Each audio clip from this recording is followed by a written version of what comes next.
There's one very important reason for you to listen to this audio tape seminar, to remind yourself just how good you are. When you're in the middle of work pressures, family responsibilities, petty conflicts, difficult people, and health concerns, it's easy to forget that these things happen to everyone. Life is indeed a challenge. After listening to Self-Esteem and Peak Performance with Jack Canfield, you'll know how to make your life challenges more enjoyable and exciting. Self-esteem and peak performance will put you back in touch with yourself and help you to redefine your values. It's much more than attitude adjustment. Jack gives you specific tools for building better relationships, breaking negative patterns, and feeling charged up again about your career and your life. You'll find no better self-esteem trainer than Jack Canfield. Known the world over for his self-esteem seminars, you'll quickly recognize his genius for inspiring and motivating his listeners. Here's a tip on how to get the most from this program. Listen carefully and listen often. Studies show that repetition is crucial to learning. Each time you'll hear something new. Also, jot down ideas as they relate to you and your situation. You'll wind up with your own personal action plan of ideas. Now, Self-Esteem and Peak Performance with Jack Canfield. Let me start by telling you a story that kind of illustrates one of the points I want to make. If you could imagine with me being in a bedroom with a mother trying to wake up her son to get him to go to school. And she walks in the room and she shakes him a little bit and says, "John, wake up. It's time to go to school." John says, "I don't want to go to school, Mom. I hate school." Rolls back over, puts the pillow on his head, goes back to sleep. About 10 minutes later, Mom comes in the room again, starts shaking him, says, John, get up, son. You got to go to school. It's getting late." He says, "Mom, I hate school. I don't want to go to school. There are 100 teachers in that school. I can't think of one of them who likes me. And there must be 1,000 students in that school. I can't think of one of them who likes me. Give me one good reason I should get up and go to school." And she says, "John, I'm going to give you 2 good reasons. Number 1, you're 43 years old. Number 2, you're the principal." Now, the reason I tell that story is not to make fun of principals, but to illustrate the point that 2 out of 3 Americans, based on a Gallup poll, do not want to go to work in the morning. They do not like their job. They're not happy where they work. They'd rather be doing something else. They'd rather be someplace else. And the reason for that, for a lot of people, is where they go to work is not a loving, nurturing, affirming, validating, and empowering place to be. Have any of you ever worked someplace that was not loving, affirming, validating, and empowering? I see a few hands and a lot of nods. So what we want to do today is figure out a couple of things. One is how to make where we work a loving, validating, affirming, empowering place where we can achieve peak performance, and also how to be in a place when it's not that. How can we be self-validating, self-affirming, self-empowering, and self-transcending, and achievement-oriented and excellent, even when our environment is not supporting that. Another interesting statistic, some of you may know the Reverend Robert Schuller. He's on television with the Crystal Cathedral. Started out very humbly and built this huge church in Orange County. He, when he was writing a book called Self-Esteem, The New Reformation, hired George Gallup Jr. of the Gallup poll to go around and interview people about self-esteem and how they felt about themselves. Also finding out that only 1 out of 3 Americans feel good about themselves. 2 out of 3 Americans have low self-esteem. If you look to the right and the left, one of you has good self-esteem. Because if this room's any example, 2 out of 3 of you don't. Now, what's more likely to be true is that a lot of people in this room have high self-esteem. You're the ones who chose to come here. Did you ever notice how the people who really need these seminars don't show up? You know, if I could only get my boss to go, right? Or if I could only get that person in the typing pool, boy, does she need the stuff that Career Track does. So anyway, we're going to look to see if we can enhance our self-esteem today. The implications of low self-esteem are that people show up late to work, they drink too much, they eat too much, They become couch potatoes and watch too much television. You know the average amount of television watched in America every day by each person is 2 hours a day? 12 minutes a day spent interacting with your spouse, if you're married, talking, 2 hours watching TV. The average father in America only spends 12 minutes per week per child interacting with that kid.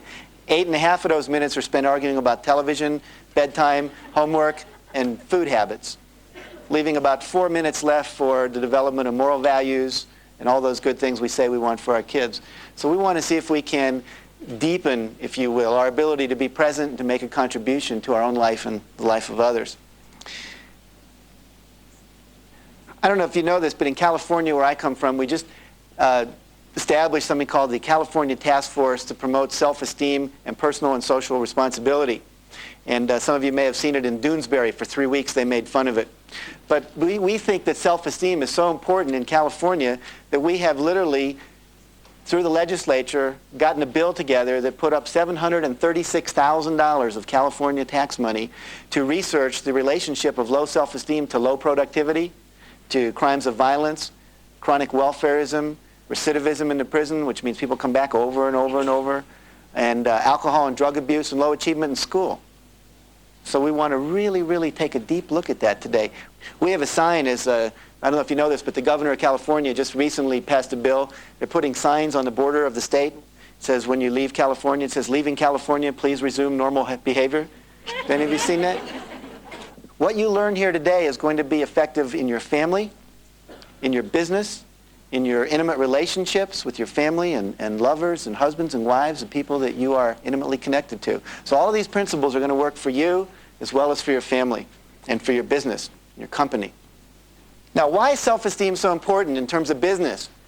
How many of you wake up in the morning and say, "I can't wait to go out today and feel uncomfortable"? Any of you ever wake up and do that? How many of you have noticed, though, that almost everything you've ever done that was really powerful, that really produced a result in your life, that quantum leaped you to a new level, you had to do something uncomfortable in order for that to happen? Can any of you relate to that? Yeah. Remember your first kiss?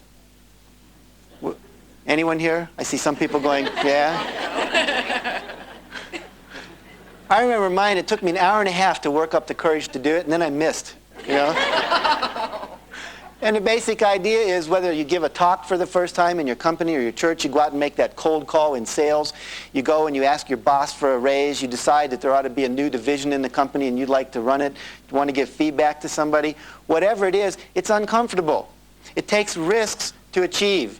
Back in school, when you had to go up to the chalkboard and write out a math problem or stand up and read your poem. Whatever it is, all of those things where learning took place, where growth took place, were risky and scary. And we know that people that have high self-esteem are more willing to risk than people who don't. Let me illustrate that here with something we call the poker chip theory of learning and living.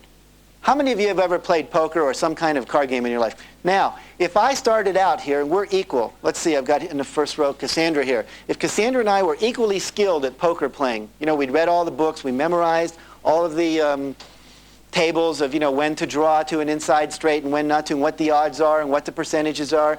We were equally good at reading each other's faces. Like, I know if her eyeballs start to expand that she's probably bluffing me, and she can see the same thing on me. We're really both good at it.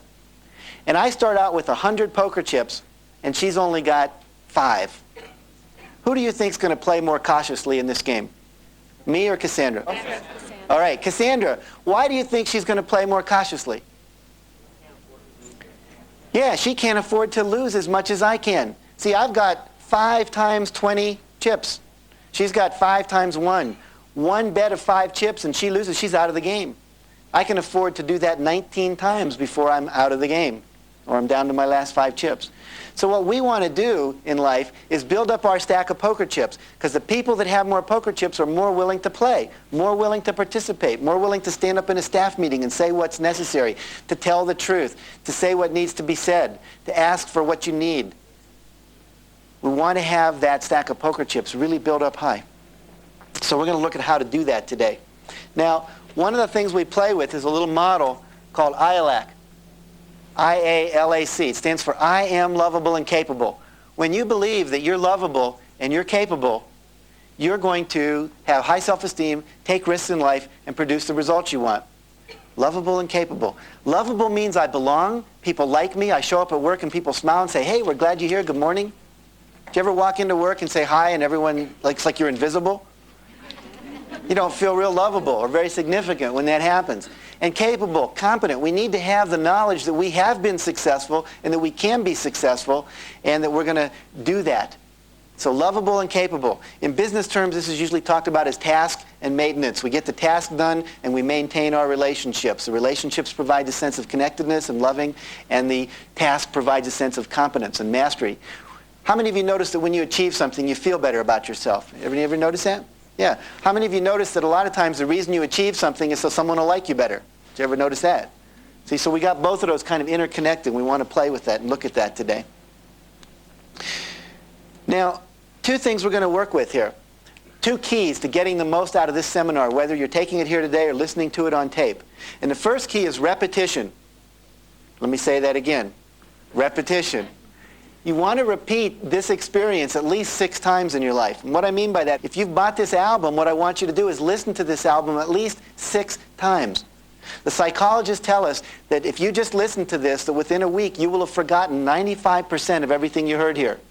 How many of you have been to seminars before? Can I see a show of hands? If I were to give you a test right now on the past seminars, how many think you might fail? Anyone? Yeah, a lot of hands go up. I was an American history teacher.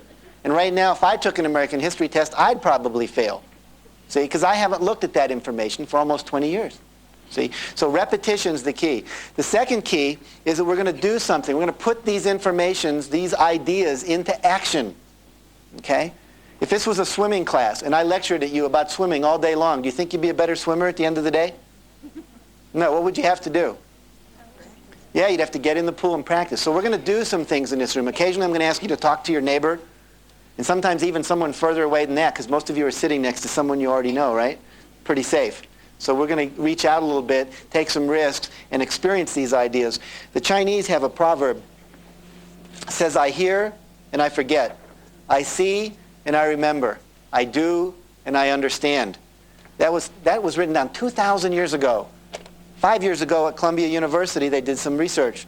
They find out that people remember 10% of what they hear, 25% of what they see, and 90% of what they do. So it's important that we take these ideas and put them into action. Now, let's begin. Let's get involved here for a moment. I'm going to ask you in a moment to do something we call a self-esteem check.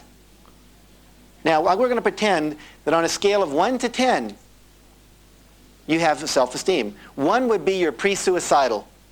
Okay? It's like life's the pits, you hate it. You were driving over here today, you stopped by an overpass, you were going to jump off and kill yourself in the oncoming traffic below you, and someone said, no, don't jump, stop, go to this seminar at Career Track with me, it'll make you feel better, I promise, you won't want to kill yourself. So that's a 1. If you came in here today like that, you're a 1. A 10 is like you are really turned on to life, you feel good about yourself, you can't imagine there's anything better you could get in life. In fact, you're wearing ankle weights around your ankles right now to keep you from floating off your chair. Okay, that's a 10, that's how good you feel. All right? In touch with your divinity, your essence, your life purpose, your gifts, your strength, your talents. So somewhere you are between a 1 and a 10 right now. But see, the reason I want you to do this is that later in the day, we're going to do it again. And my goal for you is to have your self-esteem level raised, to get higher. If it doesn't do that, then we didn't do our job here today. Okay? Now, how many of you have ever compared yourself to another person? Can I see a show of hands? Okay. Would you keep your hands up if you've compared yourself to another person and ever come out exactly even? Only about 7 or 8 hands in a room out of about 300 people. Now, see, when we compare ourselves to someone else, what usually happens? We come out worse than or better than, right? And usually the only time you compare yourself to someone else is in relationship to something that they do better than you. Like I'll compare myself to Jimmy Connors in tennis. I mean, do I have a chance to feel good after that? I'm going to compare myself to Enrico Caruso in terms of my singing voice. I mean, not a chance. See? So we compare ourselves almost every day to other people, and almost invariably it lowers our self-esteem. See, if you go to work in the morning and you're a 9, and you come home at the end of the day and you're a 4, or you're a manager and your people come into work at 9 or 10 and they go home at 4, Something's going on in that environment to lower their self-esteem. And when that happens, it lowers your and their productivity. So we want to make sure today as we go along, look inside. If your self-esteem goes up, what just happened? What did you just do? What did you just say to yourself? What thought did you think? If it goes down, do the same thing. See, look inside, see what's going on. Couple things here just to create a warm space in the room so that we can all be here and have a lot of fun and learn and feel safe and take risks and so forth. I need a volunteer, someone that would be willing to get a lot of love and nurturing and support from this group, and as a result would feel better than you feel right now. Who would be willing to do that? Can I see someone hand up? Okay, lady in the yellow here, would you come up here as fast as you can? Tell me your first name. Jackie. Jackie. Well, perfect. Jack and Jackie. Okay. Now, what we're going to do in just a moment is we're going to give Jackie, in fact, let's step right up here so everyone can see you. Up here on the stage. All right. In a moment, we're going to give Jackie a standing ovation. We are going to yell, clap, whistle, yell, scream, say, yay, Jackie, just like she won the Nobel Peace Prize or an Oscar or an Emmy or something like that. Not because she did anything particularly to earn it, but simply because she says, I would like it. Okay? And this is something you can do in your companies. We'll talk about that a little later. You're probably sitting there imagining there's no way we're going to get people to applaud each other in my company. But it is possible. So just for now, let's do that. And you have 3 guidelines, Jackie, for you. One is I'd like you to make eye contact with people out here, really be present for them. Okay. 2, I'd like you to keep breathing. Okay? That's an important one. And 3, what I'd like you to do is to let yourself not get into like what I call posturing, like flexing your muscles and curtsying and stuff, but just really be here and receive. A lot of us don't have a lot of training in how to receive good stuff. See? So we need to practice that. Okay, so on the count of 3, everybody, we're going to stand up and whistle and cheer. 1, 2, 3, go. Woo!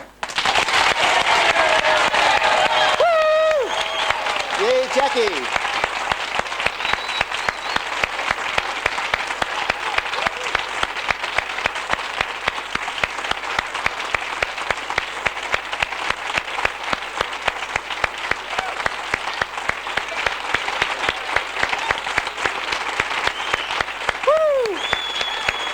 Jackie. All right, very good. So, I like that. How'd you like that? Wow, that was terrific. Felt good, huh? I'm going to get a press agent. All right. Do you feel, even though that was only like 30 seconds, a little more willing to go out there and go for it in the world? Yes. Yeah, a little more connected to people here, supported? Yes. Mm-hmm. Mm-hmm. Took us all of 30 seconds. Didn't require a budget increase. See? It's simply called, we do that for you, and then we can do it back for everyone else. Everyone gets a turn. And how did you feel out there? Did you feel a little more uplifted doing that for Jackie? Yeah, again, didn't cost us anything. It's not fattening. It's not illegal, and it feels good. I mean, you can't find too many things like that. Okay, let's give her a hand again as she goes back to her chair.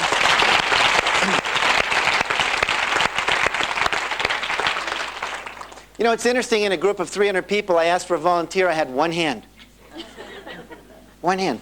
See, I want to create the reality in here today. This is a safe place to be. You know what the number 1 fear in America is? Anyone know? Yeah, public speaking. Standing up in front of people and having to say something. Okay? You know what the number 3 fear in America is? Fear of death. Which says most people would rather die than speak in front of a large group. And they'll tell you that, see? So I like to give people a little reward when they do something. And we have a phrase that says the universe rewards action. Let's all say that. The universe rewards action. See, thought is great stuff. You can have good ideas about things. Any of you ever had a good idea about something and then someone else said it and got all the credit for it? Like at business, you see something and then they say it and they get all the credit for it. Or you have a great idea for an invention, you don't do anything about it, and a month later you see it on the market, someone else came out with it. See, good ideas are a dime a dozen. America is not at a lack of good ideas. America is at a lack for action. Action is what produces results. Action is what will get you connected to people, reaching out. Like today, how many of you have had the experience of seeing someone in a room you wanted to meet, but were afraid to go up and introduce yourself? Anyone ever do that? Sure. Over half of us in the room. And you know what's funny? They're probably over there thinking the same thing. God, I'd like to meet that person, but I'm too afraid. How many of you saw the movie Bambi? Read the book, saw the movie? Most of us. There's a scene in Bambi where Bambi's standing at the edge of a clearing looking across this field, and he sees this old deer with horns. which says he's been around a long time. Big antlers. And he looks across, he says, gosh, I'd like to get to know that deer. He's so old and wise. He probably knows all kinds of things about the forest, how to avoid getting killed by the hunters, where to find food in the winter, where there's great places to go that you can hide yourself. Boy, I'd sure like to talk to him, but why would he want to talk to me? I don't know anything. I'm just a little young deer. And across the clearing on the other side, you see this deer looking over at Bambi. And he says, wow, look at that young buck. He's so fresh and so alive. And he's not spoiled by all of the conditioning of the years of being in the forest. He probably sees life through a whole new set of eyes. God, it'd be fun to talk to him and learn things from him, see through his perspective, hear what he has to say, feel what it's like to feel young again. But why would he want to talk to an old washed-out deer like me? And then the two part and go opposite directions and never reach out. See, my experience is most everyone wants the same thing. They want to feel lovable and capable. They want to connect and have fun and feel competent, make a difference, make a contribution. But they're so afraid to do that. If you knew that everyone else in the room was just as afraid as you are, even the ones that are smiling and all dressed up and looking confident, it might be a little easier to reach out.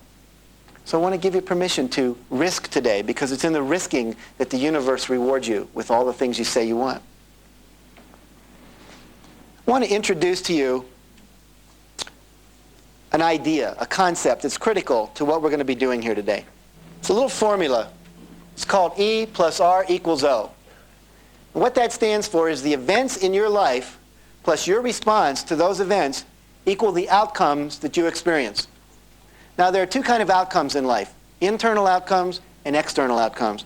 An internal outcome would be, I feel good. Or it could also be, I feel bad. I feel depressed. I feel angry. I feel anxious. An external outcome would be, I got more money in my life. I get invited to a lot of parties. My business is going up.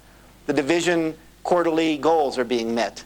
People like me. They invite me places. Those are external outcomes. External outcomes could also be, I get fired. Our business goes down. Nobody comes to our store. People don't buy our product anymore. Every time we send something out, people yell at us and complain that it doesn't work. Those are external outcomes. Now, the outcomes that you get in life are a result of how you respond to what is, the E in that formula. Most people, when they go to therapy, go to a group, go to see their boss about a problem they're having, they complain about some outcome in their life that they don't like. They walk in and they say, you know, I've been working here 2 weeks, and ever since I've started here, I have a headache every day. Or I can't get along with my secretary. She doesn't support me. Every time we talk, we have a fight. Or I'm gaining weight. Or I'm drinking more. Or I can't sleep at night. Or whatever it is. And then what people tend to do is to blame the E for their O. They blame something external. They blame something external in their life for the result they're getting, the outcome. Have you ever seen people do that? If only my boss would give me enough time to do the job. If only my husband understood what we're trying to do here. If only my kids would come home on time or keep their room clean. If only we had a better president. If only we had a better economic situation. If only they would stop such and such, then I would feel better. It's that place in life where we say, they make me feel. See, they're doing something to me. Now let me give you an example of how we are really in charge of how we feel and what we get in life. For example, here's a room, 300 people. It's the same temperature for everybody, same barometric conditions, same astrological conditions. Everything's the same. Would it be possible for someone to come into this room, the event is the same for everybody, and produce an outcome called loneliness with 300 people? Would that be possible to do? Sure. You can come into the room, sit in your chair, look around and go, she's too old. He's too young. He doesn't look rich enough. Oh, he's much too successful. I'd never feel comfortable with him. And discount everyone in the room, pull out your notes from last night's board meeting and sit and read, right? And then at the end of the day, you go home and you say to your husband or your wife, you know, the people at that career track seminar were not friendly. Nobody reached out to me, right? And you feel lonely. Someone else could come in, same group, same day, and sit down and say, hi, Cassandra, my name's Jack Canfield, and what I do for a living is, and where I work is, what do you do? What are you doing here? What are you looking for? And pretty soon we're connected, right? Same event, Different response, different outcome. Now that's external. Let's look at how it works internally. This is the end of Side 1. We've looked at an introduction to many theories and ideas on self-esteem, including the importance of repetition and action, and why healthy self-esteem is important in all areas of life. How do you rate yourself on a scale of 1 to 10? As the program continues on the other side, Jack continues discussing E plus R equals O, that is, external experiences plus your reactions equal the final outcome, and how that relates to internal outcomes. How do you interpret outside input? For example, no one can make you feel anything. Jack wants you to consider that when someone makes you feel bad, it's only because you already have those feelings about yourself, and that you can get those feelings out through personal growth. Your growth is a direct result of 2 factors, awareness and risk-taking. In this view, winners are those who have surfaced their strength in 5 major areas. Number 1, thought, that is, your self-talk. Number 2, imagination, the pictures you form in your head. Number 3, emotions, and how in general, men need to become more vulnerable, while women need to become more powerful. Number 4, your body, and how your inadequate self-image may not measure up to some unreasonable standard. And number 5, intuition, trusting your feelings, when you know something without knowing how you know. Jack will also talk about your higher self, the spiritual part, and the 2 elements of wisdom and loving that make up your purpose in life. As you gain wisdom through living, it's clearer to understand that bad experiences are simply opportunities to gain strength, contentment, and the ability to cope. You'll see how fears can cause you to avoid or needlessly complain about unpleasant situations, and how just the way you are enough. Now, fast forward this cassette to the end, and listen to Side 2 of Self-Esteem and Peak Performance with Jack Canfield.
This is Side 2 of Self-Esteem and Peak Performance by Jack Canfield.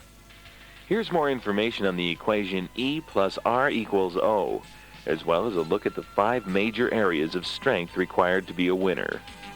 Let's say Chuck here comes in, sits down, minds his own business, and Jack comes up and says, Chuck, you know, I've been doing these seminars all across the globe, Australia, Europe, the United States, and I look at you and I say to myself, this has got to be the biggest idiot out of 150,000 people that I've worked with in the last 2 years. Now, how many people think that me saying that to Chuck would raise his self-esteem? How many people think if I said that to Chuck, it might lower his self-esteem? Okay, almost everyone in the room raised their hand. Now, I'm going to suggest to you that everyone that raised your hand wasn't listening to what I just said.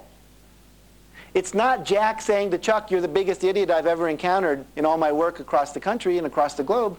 It's what Chuck says after Jack stops talking. He could say, my God, he's only known me 15 minutes. How'd he figure it out so fast? Right? Then his self-esteem goes which way? Down. Or he might have said, Jack just picked me because I'm in the second row here and I'm real handsome and I stand out and he knows I got a strong ego structure and I can take this kind of kidding. Where would his self-esteem go then? Up. See, it's not what other people do or say to you. It's what you do or say to yourself after they stop talking or acting. You are in charge of how you feel. Other people don't make you feel stuff. See, but we grew up thinking that. How many of you had your dad or mom say something like, son, look how you've made your mother feel. You should be disgusted with yourself. You go to your room and you think about it. Any of you ever hear something like that? So we grew up thinking that we make mom feel things. So if we make mom feel things, what do we then think other people make us feel things, right? But it's not true. If we had more time, I would challenge you to make me feel bad without hurting me, touching me physically. How could you do that? People can yell all kinds of things at me, but it's only if I go inside and agree with it that I feel bad. If I say to you, Debbie, you have green hair, would that upset you? No. She said no. Now, why wouldn't it upset you? Because I know I don't have to. Because I know I don't have green hair. See? But if I said you're a selfish person who only thinks about yourself and you're just really cruel and you ought to have more concern for other people, would that upset you if I said that? No. No, why not? Well, you don't even know me. She says, you don't even know me, and secondly, it might not be true. But if I went long enough, I might find something where she has some self-doubt. And as soon as she's got that and I say something about it, she's going to end up feeling bad. And it's not because I called her attention to it. It's because she already had the self-doubt when she walked in the room. See, if she doubts that she's competent, and I say, look, Debbie, here we go again, another inadequate job, and she caves in, it's because inside she thinks she's inadequate, not because I said it.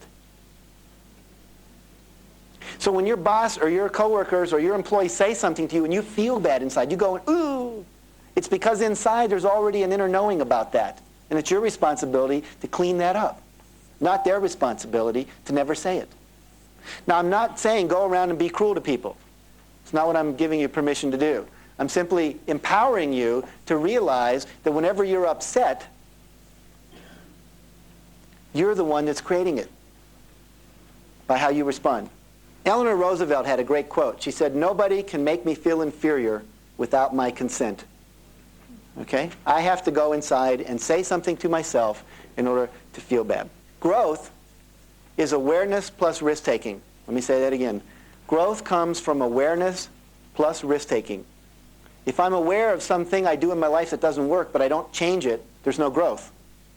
And if I just take risks without awareness, we get what I call the Evel Knievel approach to life. Just go out there, numb out, and forge ahead. Okay? And we've seen people do that. You know, and we're often going, where are they going? Where is the boss taking this company? What is going on here? So awareness plus growth. So we're going to expand our awareness and take some risks. Little phrase here about risk-taking. It says, winners are those people who make a habit of doing the things losers are uncomfortable doing. Let me say that again. Winners are those people who make a habit of doing the things losers are uncomfortable doing. That's a quote from Ed Foreman, the only person in the United States ever elected to the Congress from 2 different states. It's a lot of personal power, a lot of effectiveness to be able to build up that kind of a constituency and enroll that many people. Okay. Let's look at the model that basically holds all this self-esteem stuff together. What we've got here is a circle divided into 5 parts. These are the parts of you that make up positive self-esteem. As we look up here, we see thought, intuition, imagination, body, and emotions. Let me talk about each of those, and then I'll talk about some of the other parts that are in this diagram. In order to have high self-esteem, we need to think positive thoughts. How many of you talk to yourself? Can I see a show of hands? Almost everybody. Few people didn't raise their hand. They're thinking, do I talk to myself? I don't think I talk to myself. Maybe I do. Psychologists tell us we think 50,000 thoughts a day, between 1 and 5,000 thoughts an hour. And many of those thoughts are about ourselves and about our performance and about our lovability, our capability, our significance. We want to learn to control those thoughts so that they're positive. We're going to teach you how to do that today, using affirmations, the language of responsibility versus the language of victimhood. The next thing up here we see is imagination, down in the right-hand corner. Imagination are the pictures we have in our head, our self-image. Everything you do has to be consistent with your self-image or you won't do it. Have you ever heard someone say, I can't see myself doing that? Doesn't match my picture of who I am? They can't do it. See? They have to be able to see it. We know now that people that have a weight loss problem, that can't lose weight, that go to all these clinics, one of the things we find is they're not able to imagine themselves thin. They can't get a picture of themselves thin. So one of the things we teach them to do is to cut out a picture of their head and put it on Cheryl Tiegs' body, stick it on their refrigerator, and look at it every day. You know what some people put on their refrigerator who are overweight, who want to lose weight? Yeah, a picture of a pig. Or a big sign that says, only pigs hang out here, you know. Have you ever seen those? So every time they go to the refrigerator, what are they reinforcing? I'm a pig. Instead of, hey, I'm getting thin. See, that's going to be me. So we're going to play and look at how that dynamic works. The next aspect is our emotions, how we feel. We already talked a little about that. Men tend to be unwilling to feel vulnerable feelings like hurt and sadness. Got all these books, you know, how do you get your man to open up? And all these kinds of things out there. Trying to get men to be more vulnerable.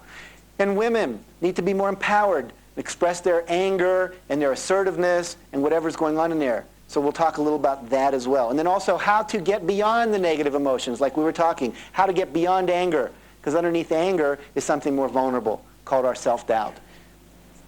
How not to create resentment. How not to create guilt. How many of you have guilt in your life? How many of you would like to get rid of it if you didn't have to have it anymore? Wonderful. We'll do that for you today. Okay? Then we've got something called the body. In order to have high self-esteem, we need to like our body. How many of you would change something about your body if you could? Can I see a show of hands? Almost everybody in the room. Pretty typical. What does that tell you? It says, I don't unconditionally love my body just the way it is. I wish it were different. When you think that about yourself, how many of you have parents? Okay? Almost everybody. Usually a few Venusians that land in the room here. See, one of the things that's true about parents, you've seen these groups called Adult Children of Alcoholics. We're going to create one now called Adult Children of Parents. See? Anyone who's had one needs to get together and have a little conference, see? And the basic idea is, how many of you had your parents and felt like no matter what you did, you just didn't quite measure up? Any of you have that experience in life? Yeah, about a third of the room. And it's no fun being around that, is it? Every time you go home, even if you're a millionaire, it's like, well, why don't you get a real job yet? When are you going to get married? And don't do that. And don't chew with your mouth full. Here you are, 45 years old, and you're still getting, you know, table manner instructions from your mother, right? I don't like going home to that. I don't imagine too many people do. So your body walks around with you all day, and all day long you're looking at it going, you're too fat, I don't like it. Someone recently said breasts only come in two sizes, too big and too small. You know, people looking at them, it's not good enough, right? For years I judged myself because my chin wasn't big enough. You know, it's like it was supposed to be strong, real jutting out there, you know, like Robert Redford or something. I found out from my cousin that if you are playing soccer and you get kicked on the shins, it creates little calcium deposits. And he showed me his shin, and it was like a washboard. So I used to go to bed at night hitting my chin like this, hoping that calcium deposits would form. Now you can laugh, but you should have seen this before I started doing that, see? Got to college, I grew a beard and kept a beard on for 17 years. When I finally shaved it off, my wife said there ought to be truth in packaging laws because she had never seen me without a beard. She married this guy with this strong facial structure, right? I shaved my beard off, and she's got this little kid, you know, this little cute guy with a cute smile and chubby cheeks, right? No, you can laugh, but I used to walk into the bathroom the week after I did that. My wife would cover herself, like, you know, who's this stranger in the room? She wasn't turned on to me anymore. I mean, it was like weird. Finally, that passed, thank God. But, I mean, how many of us do that to ourselves, judge ourselves? We're not enough, see? So we're going to work on that whole issue and in relation to our body. Finally, we see something called the intuition, which says that part of us that knows without knowing how we know. Do you ever have the experience of going to talk on the phone, and you want to call somebody, Joe, let's say, and you pick up the phone, there's no dial tone, and you yell at your wife or husband and say, honey, did you pay the phone bill? And they go, yeah. Well, there's no dial tone. And then you hear this little voice, hello? Is anybody there? And you pull the phone closer to you and you go, yeah, who's this? It's Joe. Joe? I was just going to call you. Na, na, na, na, na, na, na. Just entered the twilight zone, right? Any of you ever have an experience like that? Yeah, you think about someone and you get a letter from them the next day. How'd you know? See? Parents wake up in the middle of the night and they say, something's wrong. And then they get a call the next day, their son's been in an accident or something. And they go, I just knew. I instantly knew. How'd they know? Intuition. Now, in business, we don't trust our intuition enough. So we're going to look today at how to trust ourselves. Because if you get a little voice in your head and the other voice says, nah, how do you think that little voice feels? Rejected, not important? Yeah. And that's you talking in there. But we've all been taught not to trust our feelings. Remember going to the doctor and the doctor says, this isn't going to hurt? And you go, yeah, it is. And you don't want it. Then they give you a shot and they go, see, that didn't hurt. Right? And it did hurt. And you begin to wonder, is something wrong with me? How many of you have gone out and it's a blue sky and you hear a little voice say, take your umbrella, right? And you go, it's blue sky, no problem. So you don't go back, you don't get the umbrella, you come home, 3 o'clock, you're coming out of work or 5 o'clock, whatever, and it starts to rain. Any of you ever have that experience? How'd you know? Well, you did. See, and I'll show you today, some people have made millions in business trusting their intuition. And finally, we have something up here called the high self up in the right-hand corner. That's the spiritual part of who you are. And we need to acknowledge that, even at business, even if we're all different religions. We're not talking about religion. We're talking about the spirit of who we are. And when we deny that, because we're afraid we'll be seen as corny or weird or whatever, we deny a major part of who we are. And it doesn't help us in the business realm. So we're going to look at how to reconnect with our life purpose, our vision, our spirit. Okay. Let me talk for just a minute about this high self part. How many of you have read a book called Life After Life by Dr. Raymond Moody? Anybody? Okay, about 10 people in the room. And Raymond Moody was a medical doctor. And what happened was he was working as an intern or a resident in North Carolina. And someone died on the operating table. And then about a minute later, they revived them. All their vital signs had stopped, and then they revived them again. They call this a clinical or near-death experience. And what Moody did was he went to this person, he asked him, he said, you were dead last night for a minute. Do you remember anything about what you experienced when you were dead? Pretty dumb question to ask somebody, right? But the guy says, yeah, I did. He says, well, why didn't you tell anybody? That seems pretty interesting. I thought people would think I was crazy. He said, well, tell me what you experienced. And he went on to interview 57 people over the course of a year who had this clinical or near-death experience. Since then, they've interviewed over 2,000 people. Here's what happened. Standard pattern that occurs in almost all these situations. Person dies, they leave their body, and they're up floating around the ceiling like of this room. They look down, they see all the things going on. They see the people coming in with, code red, code blue. They see the accident. They see the ambulance coming up. They see all that stuff. And they're up there in the ceiling, and they say, I'm up here. It's okay. I don't hurt. Don't worry. And obviously no one hears them. And they put them in the ambulance, or they start the heart pump or whatever. And then they said the next thing that happens is they're pulled through this dark tunnel, and at the end of this tunnel, there's a being of light. Christians said it was Christ. Buddhists said it was the Buddha. People that were agnostic or had no religious experience said it was a pulsating field of light, or like an angel, or a loving being, or like a star. They then said they were asked 2 questions. Well, they said one thing first. They said when they got there that they felt totally and unconditionally loved and accepted for who they were. Now, these people included thieves, murderers, people who'd killed people during the war, people who had cheated on their taxes, people who had done all the things that we feel we shouldn't do. And they said, this being totally and unconditionally loved me. There was nothing I could do to change that. Then they said they were asked 2 questions. First question, what have you learned in this lifetime? What have you learned? And they said they weren't interested in things like pi r squared equals, the 7 major exports of Brazil, the 10 causes of the Civil War. But what wisdom had you learned in your life that would allow you to live your life in a more uplifting and fulfilling way? Wisdom, that which allows you to know how the world works so you can work with it and produce the results you want. The second question they were asked was, how have you expanded your capacity to love? Are you more loving now, more accepting, less angry, more able to be with things the way they are, to love people than you were when you came in? If you grew up in the South and you were prejudiced against black people, have you let go of that? If you grew up and you were prejudiced against people with a hair lip or people that were in a wheelchair, had you let go of that? Were you more loving? Then they said they got to see their whole life pass before them. Now, I was an educator at the time, and I thought, my God, there really is a final exam. There's 2 questions, and it's a take-home test, okay? Because after you see your life pass before you, you get to ask, you get to see, you get the questions, and then you get to see the book again. And one person said, I don't know if there's such a thing as hell, but I do know this, that watching your life pass before you and seeing all the places you withheld love from other people, that's hell. Think of all the times, like, my son doesn't deserve it. He didn't clean his room up. That person doesn't deserve it. They didn't meet quota. None of us get to go to Hawaii. I'm not going to love them. That person screwed up the whole office. See, that's probably who needs it the most, right? So then what happens? They said that they were asked these two questions. They got to look at their life, and then they answered them. And then there was an experience of called, you're not supposed to die yet, go back. And they said they didn't want to leave. Felt the best they'd ever felt. Then they went back and they'd wake up, they were in a coma or whatever, and then they were able to report the story. And the reason I tell you that story is because if you have always wondered what's the purpose of life, it's called to expand your wisdom and expand your capacity to love. Now you may be in a company that's a multi-million-dollar company and your goals don't have anything to do with that. It's called, 20% market share of such and such. Increase our revenues by 20%. Make sure we get X million widgets produced.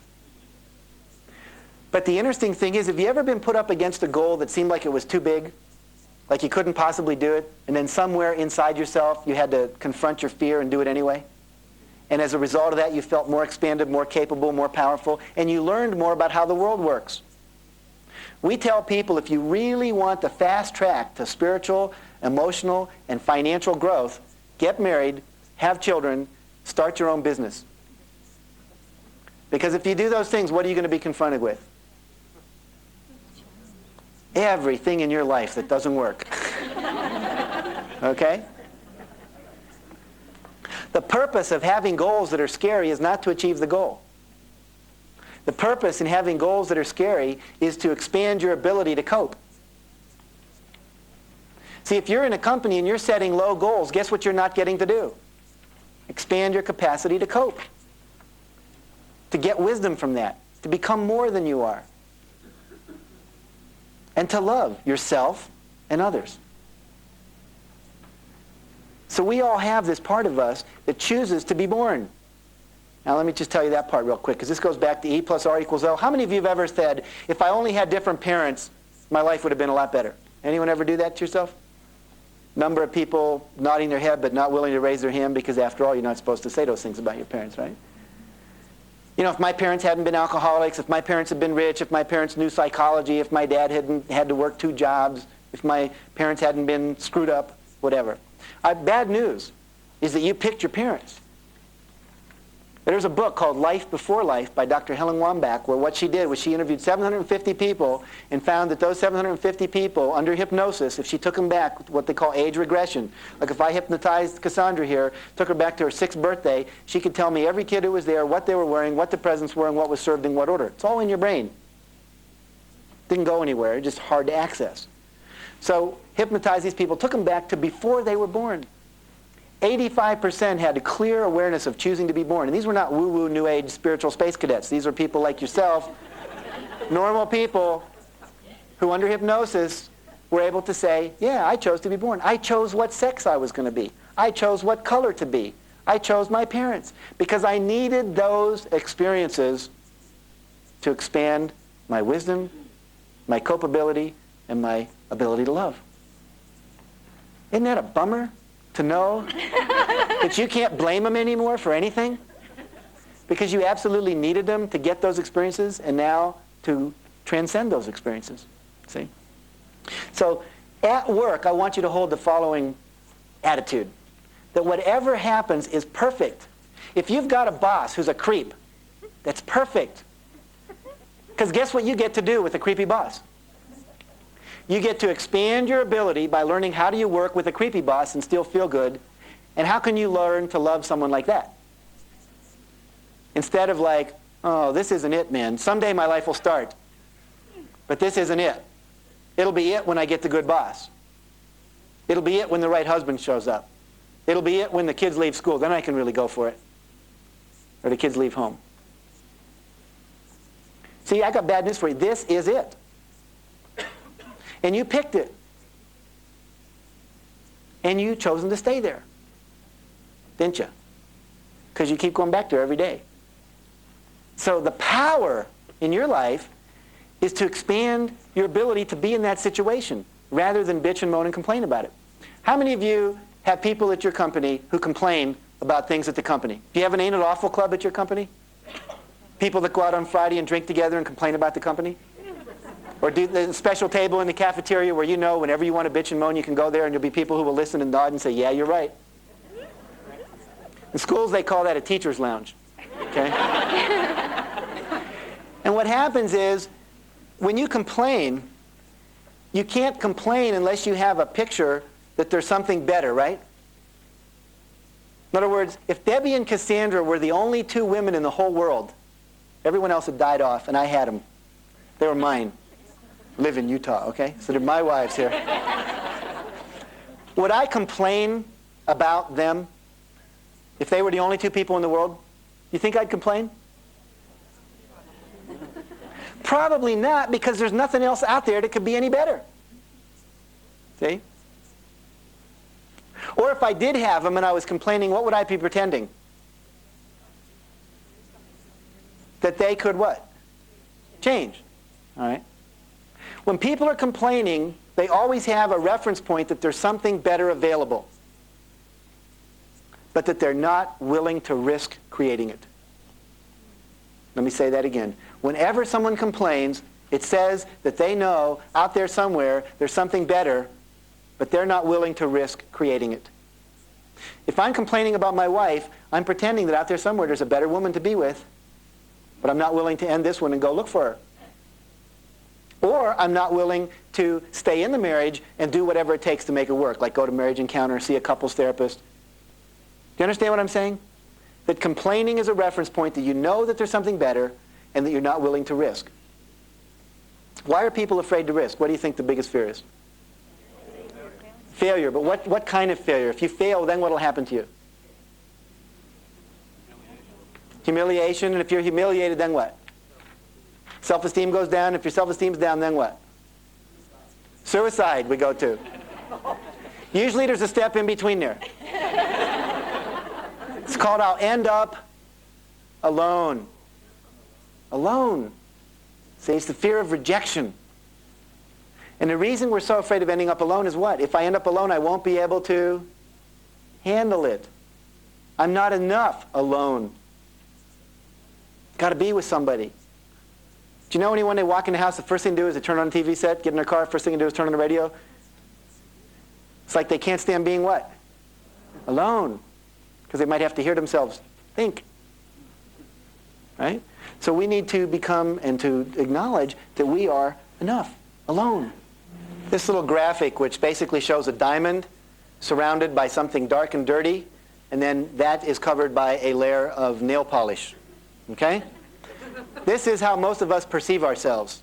We are a diamond. We have a beautiful essence. We love to play and be friendly and loving and all of that. And at the same time, around that, we've put a layer of horse manure. That's all our fears and doubts, things we think people won't like about us, right? And then around that, because we don't want anyone to see that, we put a layer of nail polish because we don't want anyone to see all that horse manure.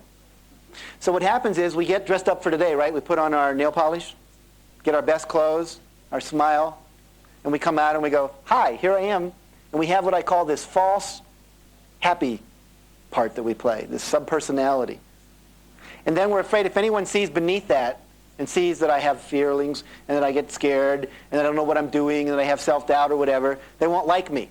So we're constantly trying to get this nail polish, keep our act together, our social persona. Do you ever notice you're different at work than you are at home? Any of you notice that? So we put on our nail polish and we go to work. At home, we let people see the rest of it. But see, the funny thing is, underneath all that manure, there's what? A diamond, the essence of who you are.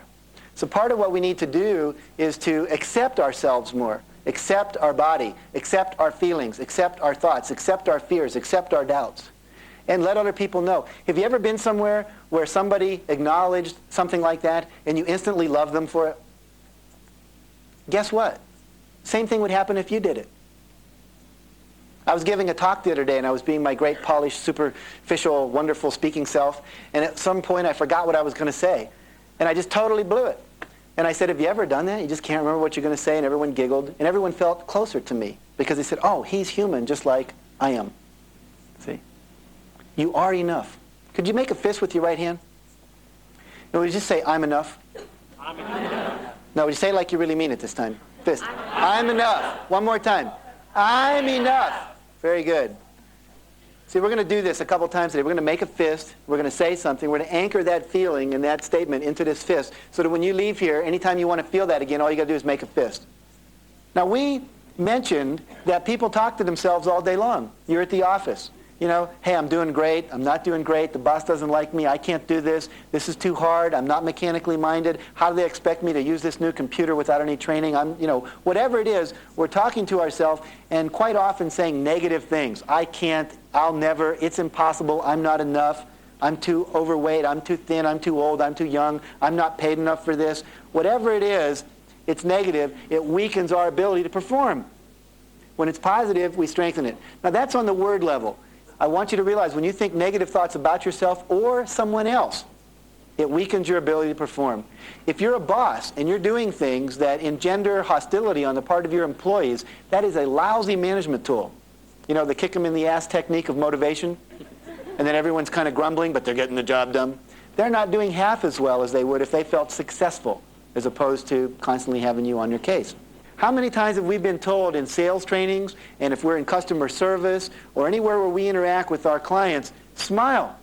Makes people more willing to play, makes them more willing to participate. When you smile at your staff, when they smile at you, and you get smiling going, and you can smile at yourself in the mirror if no one else will do it, you're going to feel more empowered. When you frown, or people frown at you, it weakens the energy in the room. How many times have your child done something at home, and you frown at them? You're weakening their ability to do it better. How many times have you done this if you have children at home? They've done something wrong and you say, look what you did. You go to your room and you think about it. Right? What have you just asked them to do? Go focus on the negative picture, which literally weakens their ability to do it better next time. See, if I ask them to close their eyes and think about what it would look like when they did it right, or remember last year when you did it correctly, oh yeah, great. That's what I want you to do this time. Great, now go play. See, you want people to see the outcome you want, not the mess that they made. Or they'll just produce another mess and another mess and another mess. Plus, they'll be demotivated and physiologically burned out.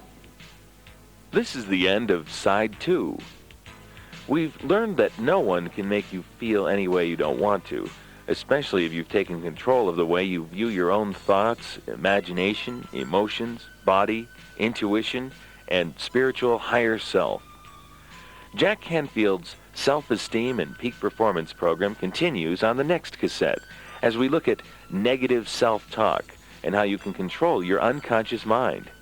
You learn to cancel unproductive or harmful thoughts and the importance of memorizing the phrase, no matter what you say or do to me, I'm still a worthwhile person. Jack also teaches you to create your own success chart, featuring 3 successes in each 1/3 of your life to help you focus on your achievements rather than taking these important milestones for granted. After you learn to keep a victory log, you'll be able to see how you can take full responsibility for your environment. Jack also shares the 3 ways you perceive reality: visually, auditorily, and kinesthetically. And not only can you choose to experience reality in a way you can control, you can also get others to support your positive self-image. People like your friends, co-workers, family members, bosses, subordinates, and so forth. Finally, Jack demonstrates how imagined events and real events can appear the same to your mind, how to conquer fear, and Jack lets you see how you've handled everything well so far in your life. Please insert the next cassette and listen to Side 3 of Self-Esteem and Peak Performance with Jack Canfield.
This is side 3 of Self-Esteem and Peak Performance by Jack Canfield.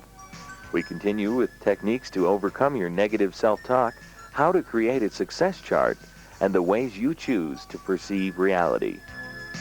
Let me read you something that demonstrates how self-talk, negative self-talk, can destroy us and not allow us to get moving on with things.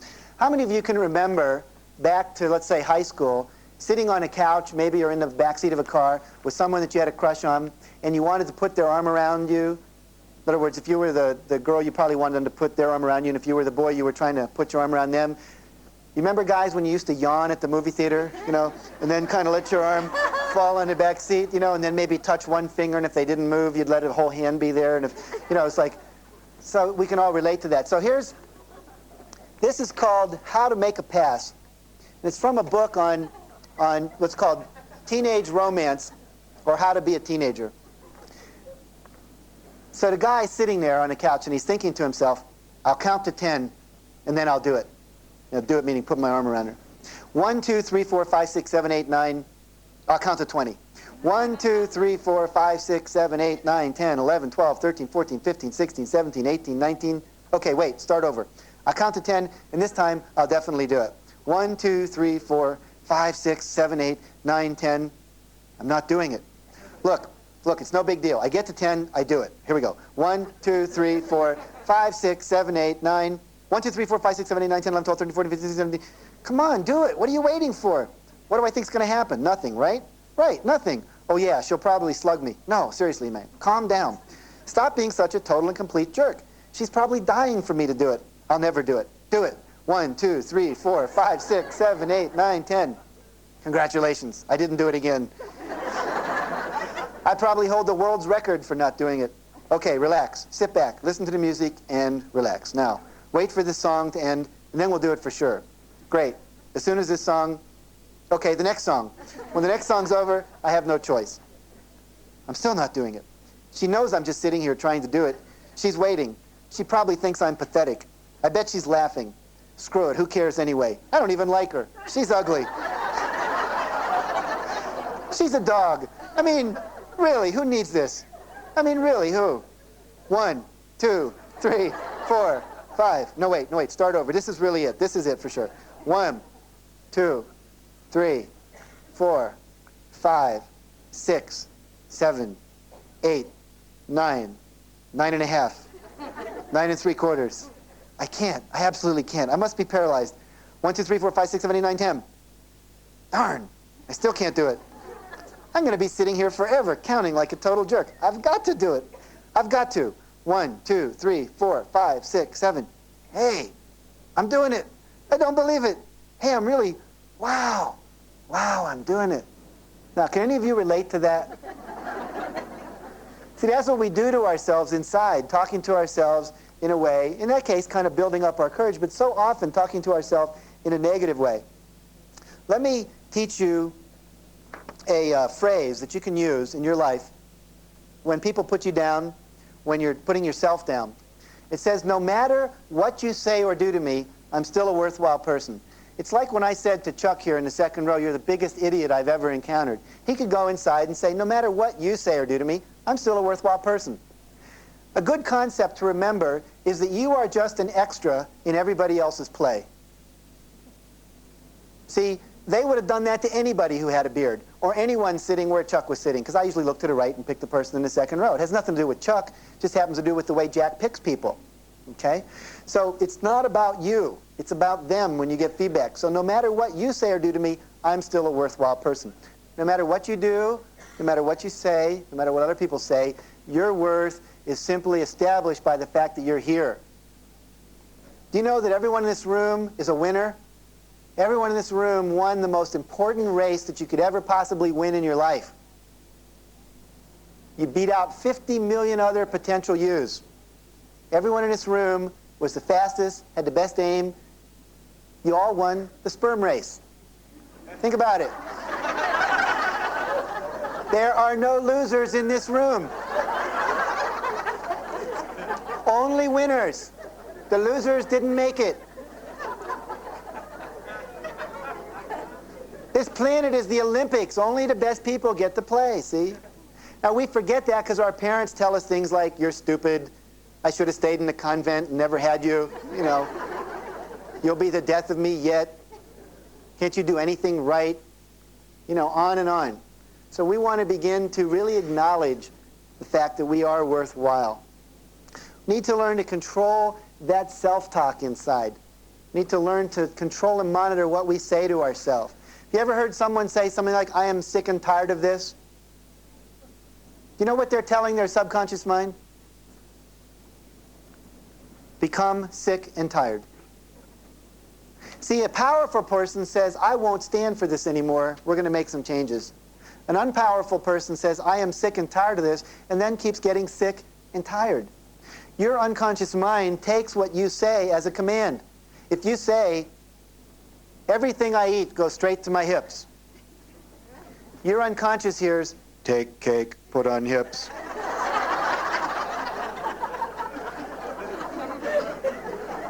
Someone else says, everything I eat, I just burn it up as energy. The unconscious says, take cake, burn it up. See? Very, very powerful what you say to yourself, what you acknowledge about yourself. So I want you to monitor that. If you ever catch yourself saying something negative, I can't, this is too hard, will never, I'm too much this, that, the other thing, you then instantly after that say the word deflect. It tells your unconscious, I didn't mean that. Now that may sound crazy to you, but it works. Because the intention is to say to yourself, cancel that. Not listening. That was a mistake. That's how I used to be. Then people say, well, how do I talk about myself if I'm depressed? And if I say I'm depressed, that's going to tell myself to be more depressed. Do you ever notice that when you're sick and tired, then you get sick and tired of being sick and tired? Or you feel guilty, then you get angry at yourself for feeling guilty, then you feel guilty for getting angry at yourself, and it just goes into self-destructive downward spiral? How do you break out of that? The way you do that is to use a little phrase called up until now. Up until now, I haven't been able to get things done on time. But as soon as you say, I'm the kind of person who, I'm always late, I never get things in on time, I can't handle that kind of pressure, then you won't be able to handle it. Henry Ford said, if you think you can or you think you can't, you're right. Because whatever you think is what you get. What you believe about yourself is what you will outpour into the world. What you tell yourself and picture in your mind, you will produce in your body and out in the world. So we want to monitor our thoughts very carefully. People want to acknowledge their divinity, their essence, their goodness, their outrageousness. And we love it when people do that. How do we usually introduce ourselves? Hi, how you doing today? Fine. Well, what's going on? I don't know. You know, things are okay. It's like, and that's how we live our life. Kind of, I don't know, things are okay. Yeah, right. Okay, yeah, sure. You know, as opposed to, I'm great. Terrific. Let's create something together. Let's go for it. I've got a friend who runs a company. If he goes up and asks anyone how they are and they say anything other than terrific, it costs them $50 on their paycheck. And he's always sneaking up on them. You know, how you doing today? Terrific. Great. See? Even if you're not. Terrific. How do you feel when you say that? Let me show you what happens here. Put your head down. Put your head down. Look at the floor. Hunch over. And I want you to say the words, I feel really great. Ready? What happens when you do that? It's like it doesn't feel all that great, does it? Okay, put your head up like this. Make fists, put them in the air like Rocky, remember? And say, I'm depressed. Can't be depressed like that. See? It's impossible.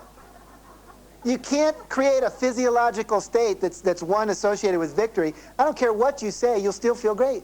See? So you have choice about it. You can shift from to I'm terrific just like that. You're a choice. You're in charge. So let's take responsibility and do that. Remember, no matter what anyone says to you, you're terrific. That works. The neat thing is kids get it a lot quicker than we do as adults sometimes because they have less conditioning in there. But we can get it too. Again, the key is repetition. You might drive to work in the morning and just repeat to yourself, no matter what you say or do to me, I'm still a worthwhile person. You do that for 30 days, it becomes an automatic response. Another technique is called the success chart. And what I want you to do is to make a list. Divide your life into thirds. And for each third, I want you to write down 3 successes that you had in your life. So let's say you're 45 years old. You would write down 3 successes you had from 0 to 15, 3 successes you had from 15 to 30, and 3 successes from 30 to 45. And then 3 successes you'd like to have in the next 5 years.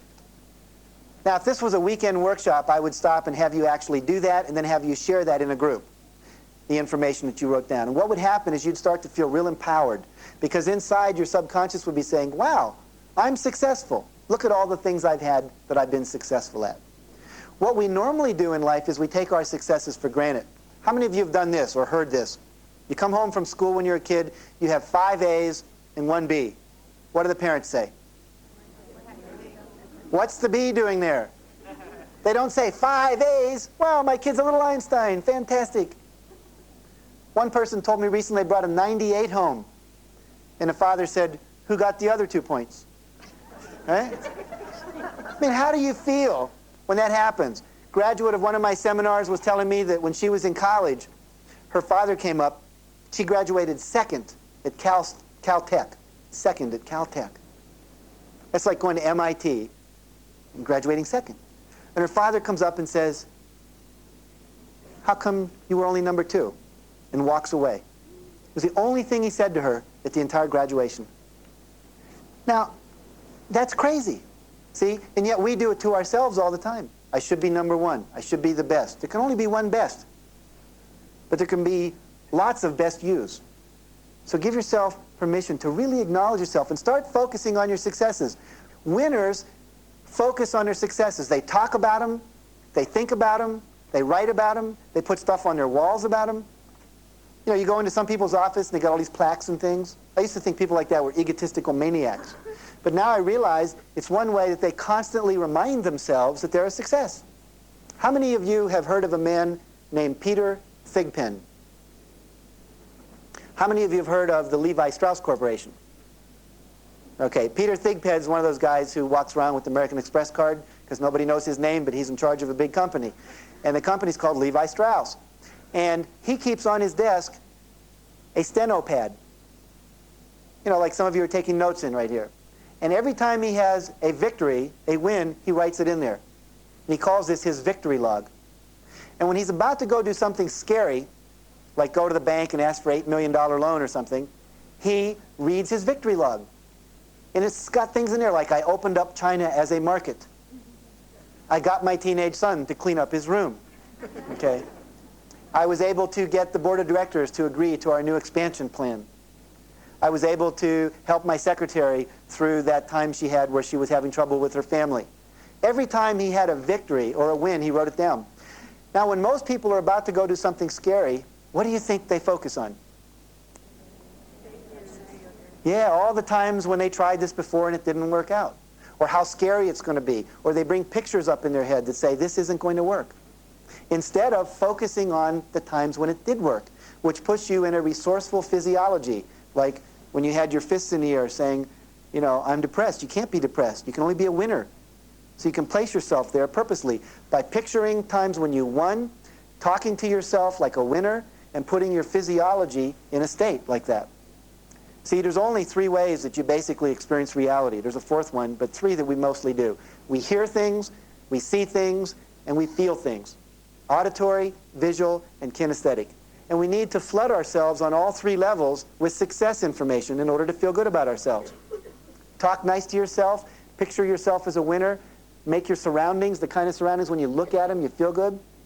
My staff, when I went away for a week last month, totally reorganized my office. When I came home, I was ready to kill 5 people. I mean, I couldn't find anything. But after a couple days, I started noticing something. They had rearranged all my shelves, put in new bookcases. They bought this huge crystal that they put on my desk, which is like mammoth and beautiful. And they had things that weren't important put in boxes and filed in banker's boxes underneath tables and stuff. My office looked like an executive's office instead of a college student's office. And all of a sudden, I started noticing I felt more like an executive. Because as I looked around, I saw what reminded me of what executives' offices look like. You know what I'm saying here? So who's in charge of your environment? You are. You can make it look any way you want. And you want to make it look a way that's going to let you know that you're a winner. Even if it just means bringing a poster in and putting it over the box or the desk where you're the shipping clerk director. It's like, take responsibility for your environment. Own it so that it comes back to you. Okay. Let me say one more thing about auditory, visual, kinesthetic. If Debbie here is a kinesthetic person, see, we all take in information through one modality the most. If she's kinesthetic and I say, good job, she doesn't get it. What would I have to do for her to know that it was really a good job if she's a kinesthetic person? Yeah, pat her on the back, touch her, squeeze her arm, hold her hand, look her in the eye, give her a hug. If she's visual, what do I need to do? I need to smile so she can see it. Maybe I give her, the Outstanding Employee of the Month award. Maybe I just take a pen and I draw something like that for a minute and say, best award for the person who ever gave a talk in Moline, Alabama, or whatever, Mobile, Alabama. And she gets it, and she says, wow. And then later you go and she's got it in her drawer and she pulls it out all day long to look at it, right? Something took me a minute to do. Write them a memo, a certificate, give them a medal. Doesn't matter. Visual people need to see it. Bring them a gift. They can see, I have a friend, what he does, he simply gives people a candy bar. Costs him 20 cents. He may not even like sugar, but they see it, and if they don't eat it, they leave it on their desk. And it's like a little trophy there until it melts, in the sun or something. So visual, they need to see it. Kinesthetic, you need to touch them somehow. Auditory, they need to be told, hey, great job. A certificate in the memo in the mail isn't going to do it, right? They need to see it. They need to hear it. They need to feel it. Let's take kinesthetic for a minute. A friend of mine's a manager, and he found out that one of the things his secretary loved to do was to dance. Now, he doesn't have time to take her out dancing. Probably his wife would wonder what was going on in the first place, right? But what he did, he finally said, look, I learned something from you, Canfield. I'm going to try something. So he goes back to his office, and he calls in his secretary. He says, just close the door. She closes the door. And he goes over to one of these stereos that he has in his office.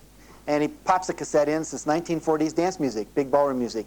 And he walks over to her and he says, may I have this dance? Well, now she's totally floored. She doesn't know what's going on. And so he starts doing this dance with her, and she's dancing with him, and she starts to giggle, and he's giggling, and they're having a great time. The song ends. He says, thank you very much, and he bows very graciously, goes back over, pops out the cassette, and says, that'll be all. And she said, that's it? She says, that's right. So she leaves. And he says, once a week now, she never knows when it's going to happen. He'll call her in to take a letter, and it turns out they have a dance. See? But do you think she feels cared about by that guy? Something she loves to do, which kinesthetic people love to dance because it feels good. And he just does that. Takes what? 5 minutes max? He's got an employee on his side like you can't believe, see? We can do the same thing visually and auditorily. So the basic idea there is we need to work with people, ourselves and our staff, on all three levels. Another thing I ask people to do is to make what we call a strengths list. One of the forms I give out is 2 bullseyes in the middle of a page with the top of the page says, my strengths. And I ask them to take it back to their office and to ask people in the office to write down in that outer circle what they see as your strengths. See, if you were to go back to your office and go up to your colleagues, coworkers, and say, look, I went to this seminar, and one of the things we're supposed to do is get in touch with our strengths. And I would like you to write down everything you see as my strengths, my good characteristics, my qualities, my skills, my resources, attractive, articulate, smart, perseverant, good sense of humor, loyal, dedicated to the company, family person, whatever it is, write that down in the outer circle. The inner circle, you get to write down what you see as your strengths. So you've got the inner circle is yours, and the outer circle is what people see as your strengths. Sometimes I ask people to take home 5 of these charts and to send them to 5 friends, ask them to fill them out and send them all back. And then you get to coordinate all that information into one chart. Recently, we're working in a school in New Haven, Connecticut, and we asked the kids to take one home and have their parents fill it out. And we told the parents through a little letter that if you don't fill it out and sign it, your kid will not get a grade for this course. Well, of course, the parents filled it out. They wanted their kids to get a good grade. Came back at the end of the year, and we were talking to the kids about all the activities we'd done over the course of the year along these kinds of self-esteem methods. And we said, what was your favorite exercise? And of all the exercises, this one was their favorite. And we said, why? One kid said, it's the first time in 7 years my father said he liked me. Another kid said, I never knew my stepmother liked me. She never talked to me about anything. And she wrote down all these neat things. I didn't know she knew that about me. Another kid came back, and all it said was he takes the garbage out when he's told. It was the only thing on his chart. Do you think that kid needed a little extra support? More than he was getting at home, right? So those of you that are parents, think about, what's the last thing you said to your kids before you came here today? Don't leave the towel in the middle of the bathroom floor. Don't forget your lunch. You'd forget your head if it wasn't attached. I don't want to see a mess in the kitchen when I get home today. You know, how about I love you? I'm really happy that you're here. How about something called Post-it therapy? You know those Post-its, the little yellow things you can stick on everything? And take them off and stick them on again? One person in his staff, he just goes around, he leaves little Post-its for people. You could go into the washroom in this one company, 16 people, and there'd be a little Post-it for you on the mirror. Hey, Hal, great job with the presentation to the food industry yesterday. Norm. And Norm's the president. See? And what's else? Everyone else gets to see that. See? One parent did this for their kids, put them in their lunchbox, in their shoes, in their sandwich when they'd wrap it up, all kinds of places. Little notes, I love you, thank you, great job, whatever. Went into her room one day, teenage daughter, went into her room to find what he thought might be the hammer that was in there he was looking for. And on the way out, he noticed every Post-it he'd ever given her, almost 250 of them, were on the back of her door. You think that kid knew my dad values me? My dad likes me? Because she got to see it every day. See? So we can use Post-its, send messages, let people know. Get your strengths, know what they are. One time I asked the staff to sit in a circle, and we'd go around the group and say Cassandra was the first person, and Debbie and myself and Bobby and Ginny and Chuck, we'd sit around, and for 90 seconds we bombard her with everything we like about her. And then after that 90 seconds we turn to Chuck, and we all tell Chuck what we like about him. And we go around a circle. What a neat way to start a staff meeting. What a much better way than, okay, here's why we're here. We're going under unless we shape up, you know? I can't handle that. But build me up a little bit and then tell me we need to solve a problem. I can do that. So we need to acknowledge our strengths. Imagery is more powerful than our thoughts. You ever gone to see a movie like Friday the 13th and you come home and you hear a squeak in the kitchen and you say, no, I think you better go out there and check it out, right? Now, you've lived in that house for 20 years. You know there's not a problem, see? So let's look at fear, and let's look at imagery for a minute, because we scare ourselves with pictures in our head rather than motivate ourselves. Do a little exercise with me, if you would. If you're listening to this on tape, please do not do this while you're driving your car. Here's what I'd like you to do. Sit up straight, close your eyes. And I'd like you to imagine that you are standing in the middle of a very small terrace on top of the tallest skyscraper in the whole world. And this terrace has no railing at the edge. Look down. Notice what shoes you have on. Notice what you're standing on. Is this terrace made out of asphalt, granite, marble, cement, wood, tile? What's it made out of? And then I'd like you very slowly to walk to the edge of the terrace. When you get to the edge, feel what it feels like to stand on the edge. Perhaps there are sounds up there you can hear, like the air conditioning, wind going by, traffic noises below. Put your tippy toes right against the edge and then look down. And as you look down, notice what you experience in your body.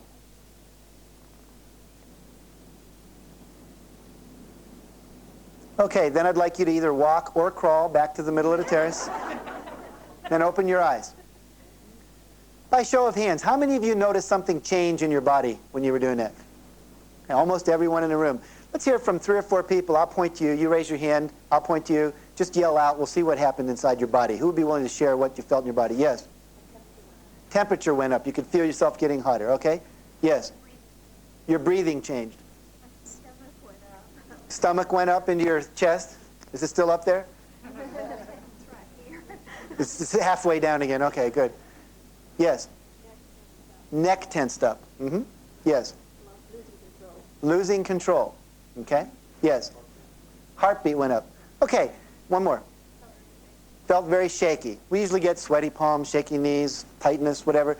See, here's the key. Your body cannot tell the difference between a real event and an imagined event. Let me say that again. Your body cannot tell the difference between a real event and a vividly imagined event. So your body thought it was on the terrace. Where was your body really? Right here. What's the worst that could have happened to it if it had fallen? You know, you'd have run into your neighbor's shoulder or something, right? But your body experienced it just like you were up there. Now, we can scare ourselves like that all the time. Do you ever go and you're about to ask the boss for something, or you're going out to make a sales presentation, or you're trying out a new product for the first time in front of a customer, and you're scared inside. But where do you have to go in order to be afraid? What do you have to produce? Yeah, picture in your head of what it's going to look like if it doesn't work. We call that a catastrophe, or catastrophizing, having a catastrophic expectation. You've all experienced this. You ever been late for a party? And you start imagining when you get there, everyone's going to be taken that's attractive, all the food's going to be eaten, your mother-in-law is going to yell at you for being late again, right? And you finally get there, and what happens? You're the second person to arrive. Do you ever have that experience? Who was making you miserable all the way across town? Yeah, you were. So it's called stop it, see? Visualize how you want it to be when you get there. Or don't visualize anything and just notice how nice a day it is out. But with your imagery, what most of us do is we scare ourselves, and then we feel the fear as if it's real, and then we don't act. A friend of mine recently said that fear, F-E-A-R, simply spells fantasized experience appearing real. Someone else said false evidence appearing real. F-E-A-R. Remember I said we're in charge, E plus R equals O? If you're feeling scared, nothing's scaring you. You're scaring yourself by imagining you can't handle it. But it's going to turn out bad. Has there ever been anything in your life in this room that you weren't able to handle? Raise your hand if there was ever something in your life that you couldn't handle. I see, show of hands. Maybe 3 hands up. And the 3 people who raised your hand, I would like to suggest to you that's not true. If you couldn't have handled it, you wouldn't be here now. You have handled everything that's ever happened to you. And you handled it well. To the best of your ability. Or you wouldn't be here. So how can we use this imagery in our favor? This is the end of Side 3. So far we've examined avoiding negative self-talk and building your positive self-esteem through a success chart and strength list. You can also overcome your fears and paralyzing thoughts. Jack Canfield's Self-Esteem and Peak Performance program continues on the other side of this cassette as he presents the idea of using imagery in your favor by your assumptions and expectations that things will come out right. You'll see how this affects all of your interactions. It's clear that in order to receive love, appreciation, acceptance, and self-esteem, you must truthfully express your own feelings and examine and face your own self-doubt and fear. Jack also introduces you to the nude mirror exercise, in which you honestly acknowledge your judgment of all the parts of your body, then accept the flaws in order to view your body as simply a vehicle to get you around as you accomplish your life's goals. This will help you see that comparing yourself to others is not important. It is only relevant to focus on your capabilities. Society can make you a very confused adult, but Jack shows you how all of your worthwhile knowledge and wisdom was learned when you were still a small child. In addition, you'll be shown how to recognize and trust your intuition, that little voice inside you, and then follow intuition to get ideas, gain creativity, and eliminate pressure. Please fast forward to the end of this tape and listen to the other side for more of Self-Esteem and Peak Performance with Jack Canfield.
This is side 4 of Self-Esteem and Peak Performance with Jack Canfield. Here are some skills for using positive assumptions, accepting your personal weaknesses and failures, and how to make the most of intuition. We can use it by imagining the event in the way we want it to occur. For instance, let's try one more thing with me. Close your eyes once again. And I want you to imagine you're on that skyscraper again, but this time you have the ability to fly. Knowing that you can fly, you either have wings or you can jump like Superman or you can have a jetpack like Buck Rogers. Knowing that, just walk to the edge again. And when you feel like you want to, just flex your knees a little bit, jump off the building and fly. And enjoy the flight. And then when you're ready, land somewhere that you'd really like to be. And then open your eyes. Now, by show of hands, how many of you experienced that experience differently than the first one inside your body? What changed it? Knowing that you could fly. Now, can you really fly?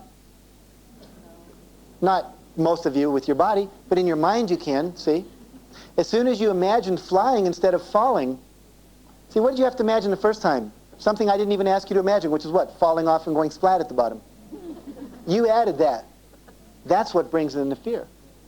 As soon as you knew you could fly, as soon as you knew it would turn out well, you had a different experience. So what if you went into every situation going, imagining that that person wants you and that what you're asking them to do is absolutely the thing they need. So let's say that I want Debbie here to come over to my house and clean up my apartment once a week for the rest of my life. And I'm going to ask her that. Now, how many of you, if you were about to ask Debbie that, would not expect an answer that's called, yeah, sure, I'd love to? So I ask from the position that I don't expect it's going to happen. Like if I say to my kid, would you clean up your room? What do you hear in my voice? Disgust, whining. In order to whine like that, what assumption do I have to make about they're going to clean up their room or not? It's not going to happen. What am I communicating to my child? I don't expect you to. If I say that to an employee, would you begin to get this office organized? My God. They're going, doesn't really expect me to do it. But if I say, John, I want you to go in and clean up your room right now. I expect them to do it. They expect that I expect them. See? So what if I made up a little story in my mind before I went to Debbie? You know, and the fact is that Debbie just went to a spiritual retreat with some Indian guru and discovered that service to others was the highest form of life you could possibly live. That the greatest level of self-esteem you could possibly have was when you served others and served them fully and with your heart open and really being there for them. And the problem she was having in her life is she didn't know how to serve anybody. She didn't know what form that might take. And so I walk up and I say, Debbie, what I'd like is for you to come over and I'd like you to clean my house out once a week, and that'll be your form of service. See, I walk in there with the idea that she's already said to the problem to me is, like, what do I do for service? And I go, I got a great solution. So anything I ask for, I hold it in my mind as if it's really a solution for that person. I expect a response. If I'm in New York and I have no driver's license and I need a check cashed, and I go in and I say, do you cash checks with people with don't have ID? What kind of answer am I going to get? But if I come from the position that I expect to get what I want, and I come over and I say, what's the largest amount of cash you can give someone for a check? They go, well, $100. See? See, I've come in there with the position, I'm going to get this. I'm expecting it. I picture the result I want. And they go, $100, and I go, great. And they say, we need a driver's license, and I hand them my corporate ID card. And they go, I'm sorry, that's not a driver's license. And I just go, well, it'll do. And they say, well, no, I need a driver's license. I say, I understand you need a driver's license, but this will work. Now, do you see what goes on in your head? The same thing's going on in that person's head. This guy's crazy. But he's acting like he expects this to work, see? And some part of you is kind of rearranging the neurons as they fire in your brain. And he says, well, I don't know, I might get in trouble. No, this will work. Just put down the number, and if your boss has a problem, this will work. Oh, okay. They write the check. See? Now, I'm not saying you'll always get a result if you do that, but you hear the difference in if you come expecting something as opposed to you come out of fear you're not going to get it? It affects the entire interaction. It's an energy thing. So that'll affect your self-esteem and affect what you get in life. There are several levels of feelings, so we need to own those feelings in our life. Anger, hurt, fear, doubt, remorse, I want, forgiveness, appreciation, and love. Anytime you're angry, have you ever noticed how anger doesn't usually produce a lot of what you want in your life? That sometimes it'll move a little energy, but the end result is people are going to resent you. You ever been motivated by fear and found out later you resented the person who motivated you that way, as opposed to like really felt loyal and wanted to support that person? So anger is not that useful. So we want to get off our anger and go down to something deeper. Underneath that anger is a sense of self-hurt. I'm not feeling good about who I am. I feel hurt that you would do that to me.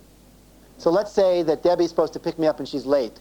My first response is, man, you're late. Where were you? Really angry at you. Underneath that, a more vulnerable feeling is, I'm hurt that you wouldn't take me seriously. I'm hurt that you make agreements and don't keep them with me. It's like I'm not important or something. Underneath that's the fear and the doubt. I'm afraid maybe I'm not important. Maybe everyone treats me that way. Maybe they treat me that way because that's intrinsically who I am. And underneath that is remorse, regret. I'm sorry. Because what happens here is anytime something happens to you that you don't want, we're going to take an attitude here that says, I am 100% responsible for creating it that way. In other words, if she's late, I'm going to pretend that I'm the one who set it up so that she was late. Not that I did, but because if I assume that, something magical is going to happen in how I interact with her and how I interact inside myself. If I go in and ask the question, how did I create Debbie being late, picking me up? I might go, gee, you know, I didn't tell her this was really important.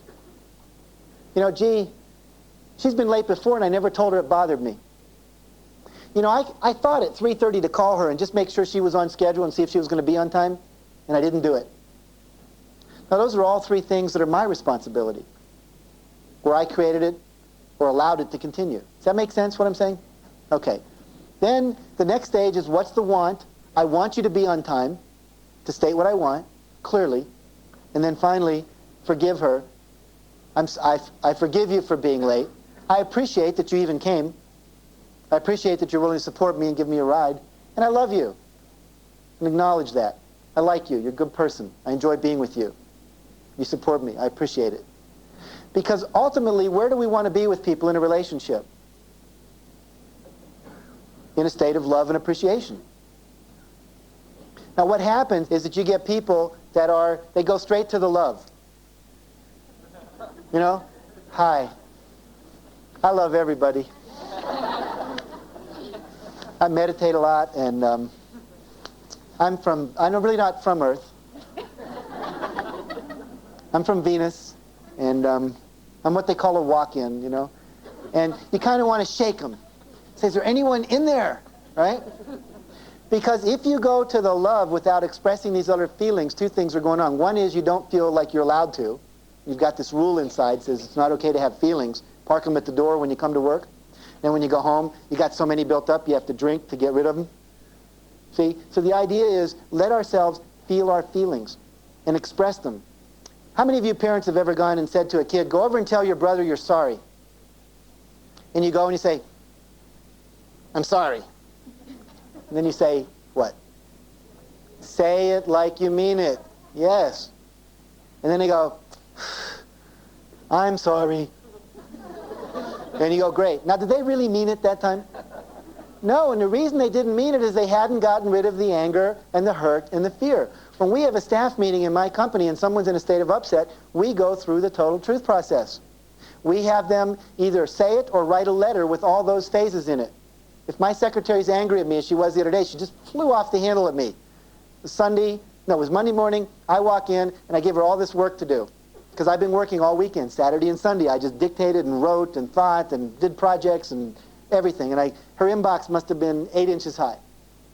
And she came in and she says, I hate it when you just dump all this stuff on me. I hate when you dump on me. And then she walked out of my office. And I went back and I says, what's going on? She says, I hate it. I don't like all this dumping on me. I said, well, what's the fear underneath? She says, I'm afraid I won't be able to do it all.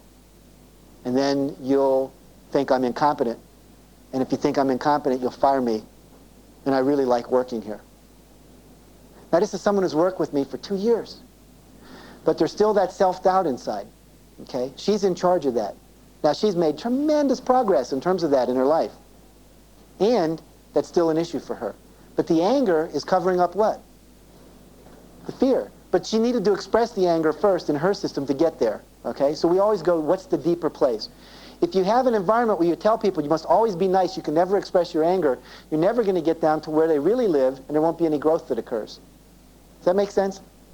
And the reason most of us don't want to talk about our feelings is we don't want to look at what the self-doubt is. Ultimately, whenever you're upset about anything, underneath, there's some fear inside that you can't cope. Let me give you an example. My kids are getting dressed. We're going to the county fair. This is about 5 years ago. And the one kid came out, and he's got a shirt on with his belly showing. You know, it's like, here's the shirt comes down to about 8 inches above his belly button. And his pants don't match the color of his shirt. He's got no socks on and these holy old shoes. And I said, Oren, you can't go like that. And he said, yes, I can. And I said, that's not dressed. He says, I'm fine. He says, we're not going to a fashion show, Dad. Well, I got really mad. And I told him, you go back in that room and you change. And then my wife came in. She said, what are you doing yelling at the kids? I says, get out of here. I'll handle this. And then, you know, she says, there's something wrong. And I said, yeah. And we had this big fight. And then I slam the door and I go walking around the house, right? And what I finally got in touch with was, what was my fear? My fear was we were going to go to the county fair and people were going to see my kid dressed like that and think what? I'm a bad provider. Had nothing to do with my kid's health. Had nothing to do with anything but my fear that people would judge me as a bad provider and that I wouldn't be able to handle that. When I say to Cassandra, I'm not going to tell Debbie what I really feel about her because she'll freak out. I'm not protecting Debbie. I'm protecting Jack because I don't think I can handle Debbie freaking out. That's what I really don't want to deal with. Do you see what I'm saying? So it's important and it's strengthening to share our feelings and to tell the truth.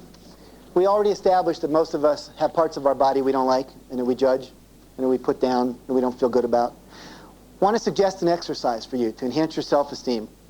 It's called the nude mirror exercise. Some of you are groaning. You've obviously done it before. What I want you to do is homework tonight. This is extra credit. You will not be on the test. I want you to take all your clothes off and stand in front of a full-length mirror.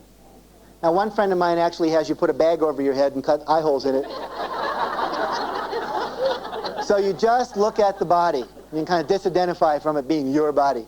And then what you do is you start at the head and you move down, and any part of your body you judge is not okay.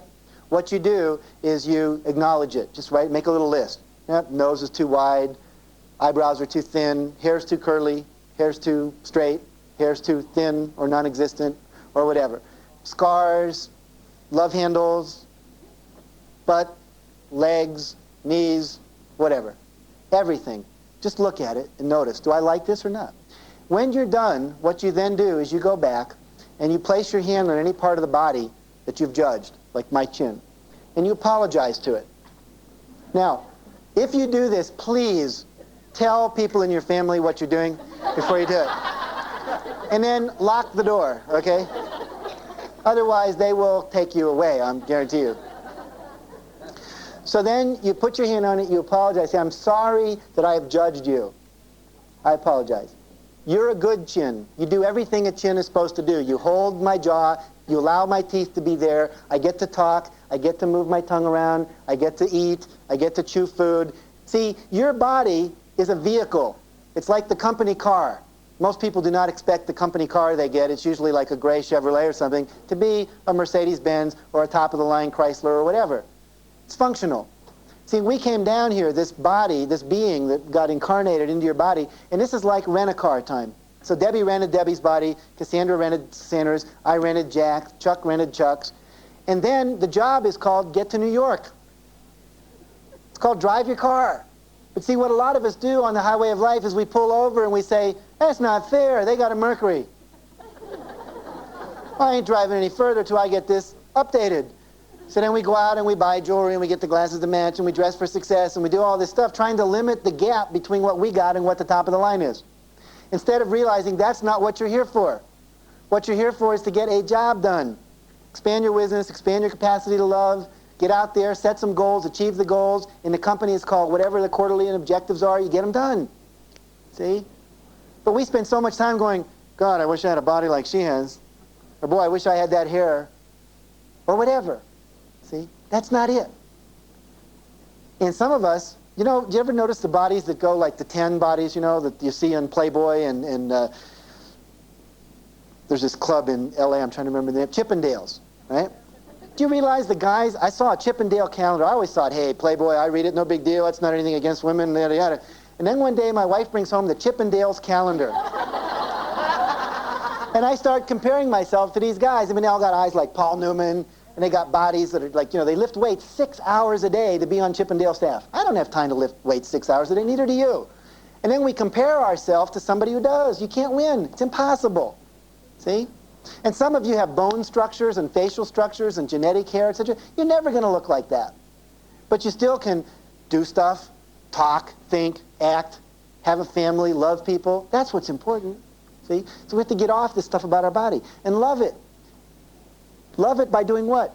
Touching, nurturing, exercising, eating well. Not because you should, because as soon as you say, I should eat well, what does some other little voice inside say? I'll eat whatever I want. You can't tell me. Right? Do you ever do your diet, and then at the end of the diet, you went out and celebrated by eating a pint of Haagen-Dazs? Yeah, because you're in rebellion. You were doing it because you should, but if you do it because you love your body, see? If I take my wife home a gift because I know if I don't, she'll be mad at me, that's a real different motivation than taking one home because I really want her to know how much I love her. It's the same thing with your body. You need to love it, stretch it, exercise it, move it. Get off your desk in the middle of the day. Take a 10-minute walk. Move around. Ask for a hug. You can do that for yourself. And I want to read you something, and I want you to think about this and see if you can apply any of this. It's called All I Ever Really Needed to Know I Learned in Kindergarten. Most of what I really need to know about how to live and what to do and how to be, I learned in kindergarten. Wisdom was not at the top of the graduate school mountain, but there in the sandbox at nursery school. These are the things I learned. Share everything. Play fair. Don't hit people. Put things back where you found them. Clean up your own mess. Don't take things that aren't yours. Say you're sorry when you hurt somebody. Wash your hands before you eat. Flush. Warm cookies and cold milk are good for you. Live a balanced life. Learn some and think some and draw and paint and sing and dance and play and work every day some. Take a nap every afternoon. When you go out into the world, watch for traffic, hold hands, and stick together. Be aware of wonder. Remember the little seed in the plastic cup. The roots go down and the plant goes up, and nobody really knows how or why, but we are all like that. Goldfish and hamsters and white mice, and even the little seed in the plastic cup, they all die. So do we. And then remember the book about Dick and Jane, and the first word you learned, the biggest word of all. Look. Everything you need to know is in there somewhere. The golden rule and love and basic sanitation.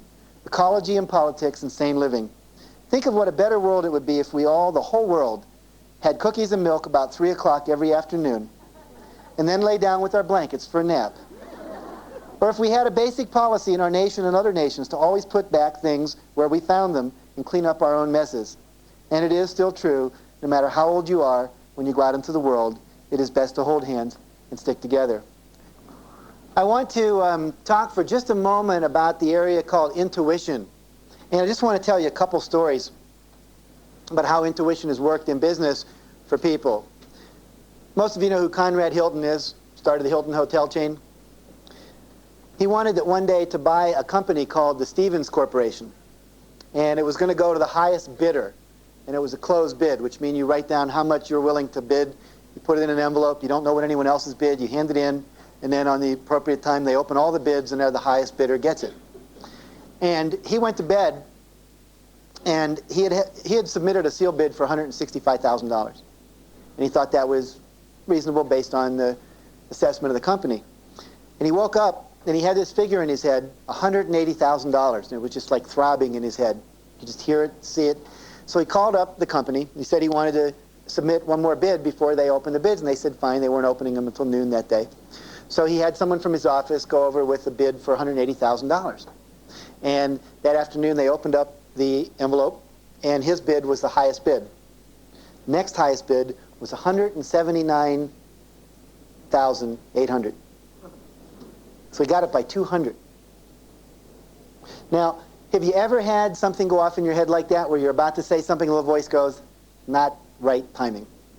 Or something says, go the limit, spend more, spend less, not now.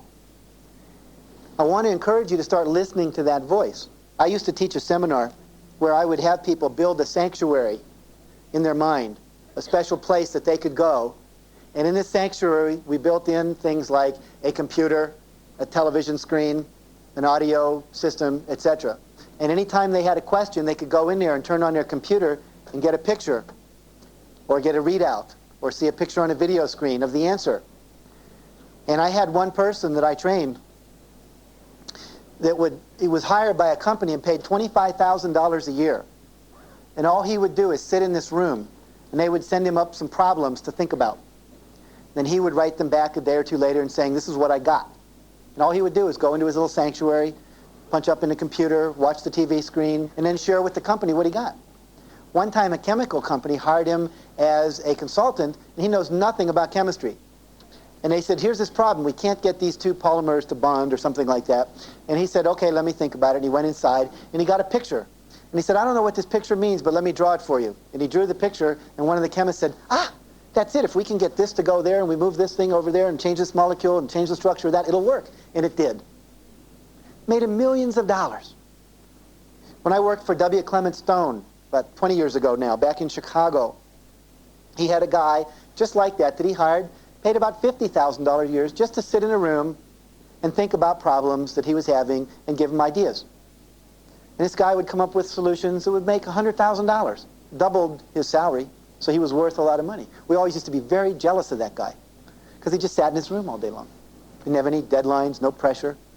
And that's how the intuition works. Do you ever notice you go to bed thinking about a problem and you can't come up with a solution, and then you wake up in the morning, you're taking your shower, and there's the solution? One of the things you might want to do is before you go to bed at night, think about a challenge that you'd like to solve. And right before you go to sleep, take a glass of water, like this one. Think about the problem, think about the solution you'd like to have, or any solution, and drink half the glass of water. When you get up in the morning, the first thing you do is drink the rest of the water. And 9 times out of 10, when you do that, you'll get the solution. Because what you're doing, you're telling your unconscious mind that you want a solution to this problem, and it goes into your inner creativity. So what if you were about to do a business deal, and you wanted to know what this other person was looking for in the deal? You could close your eyes, bring this person into your sanctuary, and then just kind of ask yourself, what do they want out of the deal? What do they want to hear? Is this person auditory or visual or kinesthetic? Do I need to show them charts? Do I need to answer their questions? Are they analytical and they want a lot of facts? Or is this someone who's going to be swayed by feelings?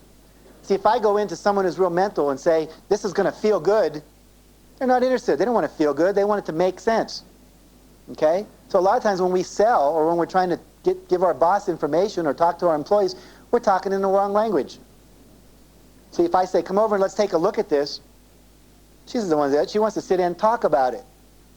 Or let's struggle with it and get a handle on it, which would be kinesthetic. See? So you can tune into these things through your intuition. Another story, a friend of mine who's a real estate agent named Bert Dubin. Bert lives in Malibu, which says he's a successful real estate agent. And he one day was sitting there by the fireplace, 9 o'clock at night, reading the paper, dog sitting in front of the fireplace, drinking a glass of wine, you know, perfect setting for a successful real estate agent, I guess. And all of a sudden, he hears this little voice in his head. It says, go to Kingman. Now, Kingman is Kingman, Arizona. It's about 5 hours away. He leaves at 9 o'clock at night. He's going to get there around 2 in the morning. He says, that doesn't make sense. But he always trusted his little voice inside. He says, I'm going to go to bed, wake up at 3, and drive to Kingman, Arizona. Don't know why, but if his voice says so, I'm going to. Now, he was a little curious about it because he had called Kingman 2 days before and asked friends of his, was there any four-corner property for sale? Because he liked to buy four-corner property because you could then build gas stations and supermarkets, and it would be valuable commercial property later. So he goes to bed, he wakes up at 3, and he drives to Kingman, Arizona. He gets there at 8 o'clock in the morning. He drives right past the motel that he normally stops at, And he hears this little voice and says, go to Howard Johnson's. So he goes to Howard Johnson's, and he gets out, and he figures he's going to buy breakfast. And as he's walking in, he sees the local paper, which comes out on Wednesday every week, because Kingman's a small little community. And he buys one. Sits down, opens to the real estate section, and he sees there a piece of four-corner property for sale. Now, he had been talking to people the day before and 2 days before that. They said, there is no four-corner property for sale in Kingman. Don't waste your time. So he doesn't even eat breakfast, runs over to the real estate agent. It opens up at 9 o'clock. He says, is this for real, this property? He says, yeah. He says, I know the property. It's sold. And at 9:15, they were at the Transamerica escrow office, and he had the property. Then he said, I don't understand. I called people 2 days before, and I have people up here that are supposed to call me if anything's listed. How did this get listed? He says, well, to tell you the truth, it isn't listed yet. He said, what do you mean? He said, yesterday, I got a call around 4:30 from a guy in New York who said, you know that piece of property I have? Sell it, I need the money. And he said it was too late to list it with multiple listings because it wouldn't come out. And he said, this paper goes to bed at 5 o'clock every week on Tuesday night. And so I called up the paper and said, can you get me an ad in there in the real estate section? They said, yeah, you had a half hour left, no problem. He read him the ad, showed up. He was the first real estate agent in town to read that at 8 o'clock in the morning.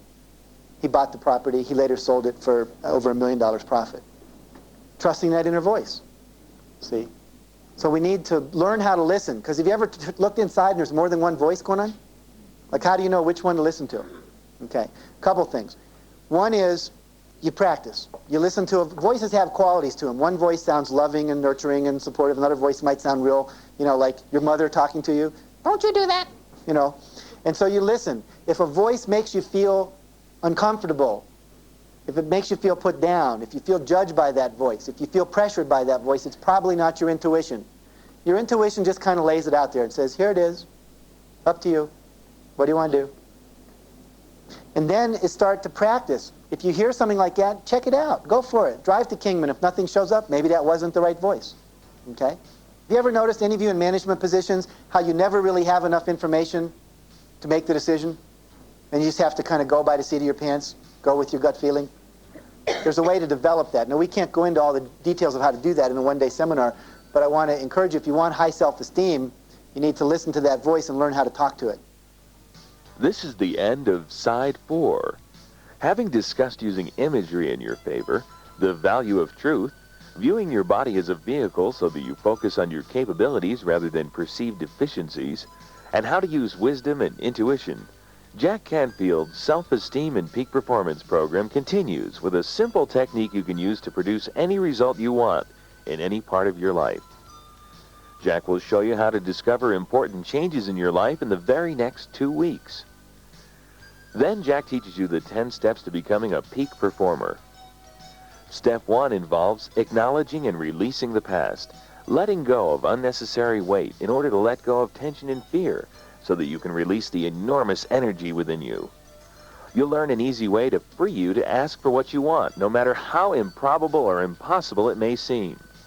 This allows you to increase self-esteem and handle rejection by seeing how you constantly fill in the blanks in your own mind, and consequently, throw up unnecessary roadblocks. Jack will explain the cycles of completion, to accomplish things simply by doing them, to see how failure is a great step forward in your endeavors, and to recognize the fact that you can't learn less, no matter what the outcome of your efforts. This will help you see why the CYA approach to life is suffocating and unproductive. Please insert the next cassette and listen to Side 5.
This is Side 5 of Self-Esteem and Peak Performance by Jack Canfield.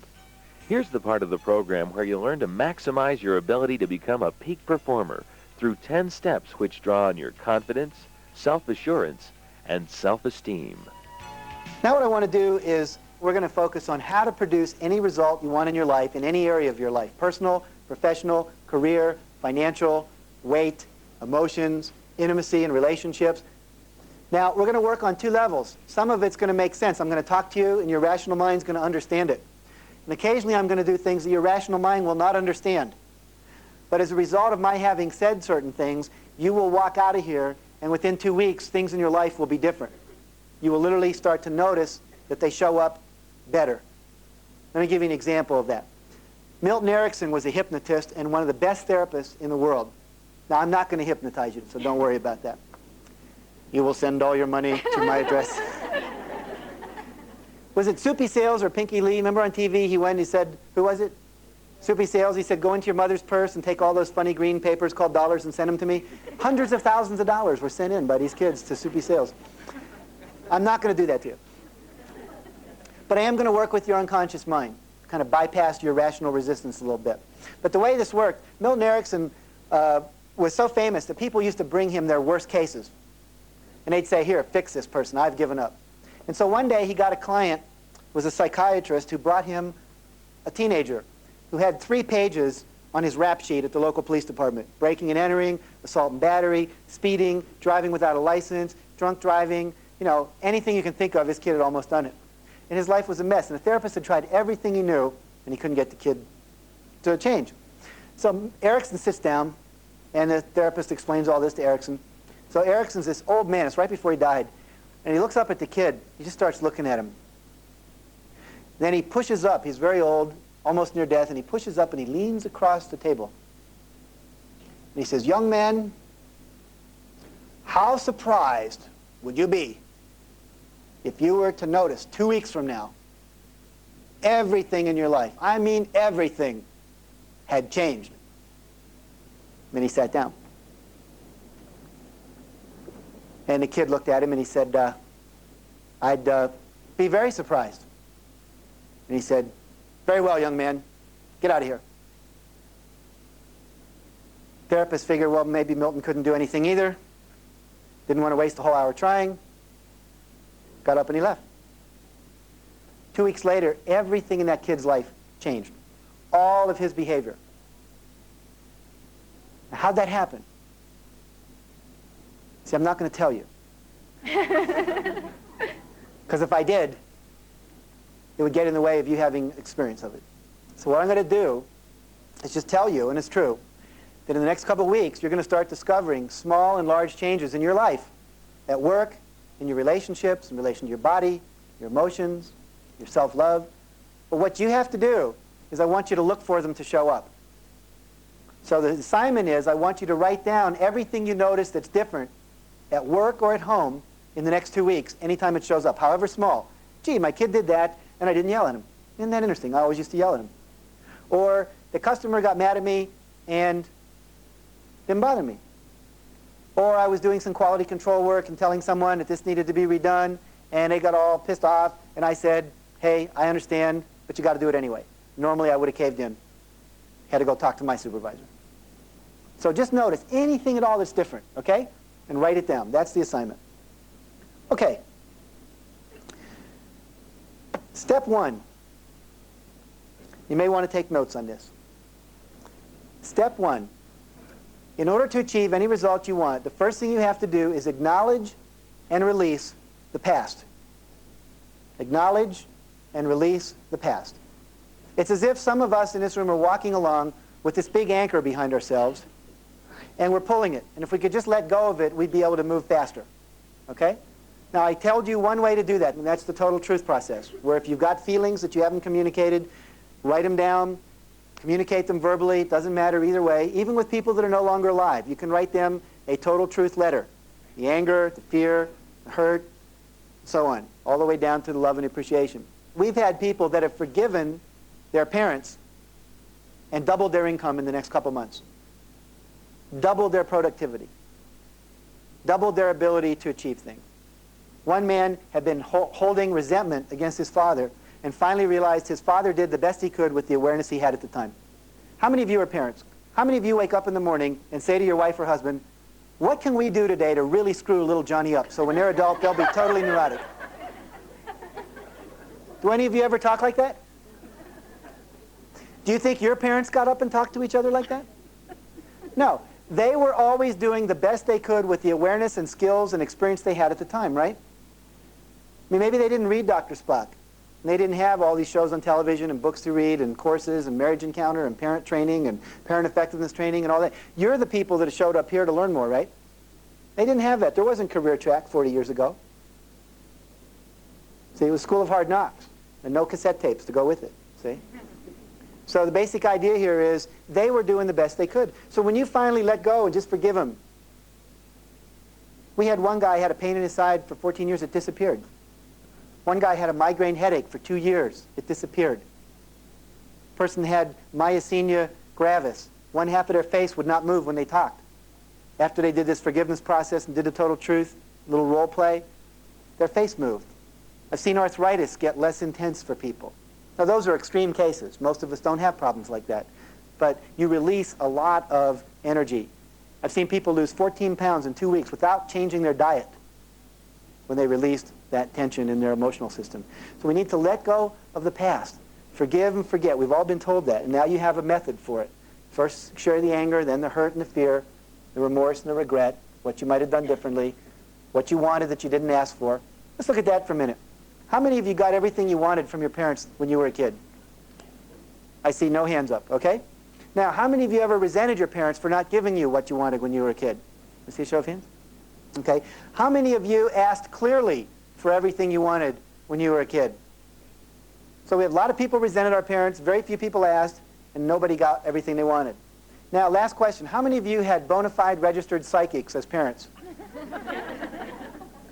Right. Nobody in the room raises their hand. Now, in California, we usually get 2 or 3 hands in the air. A little stranger out there.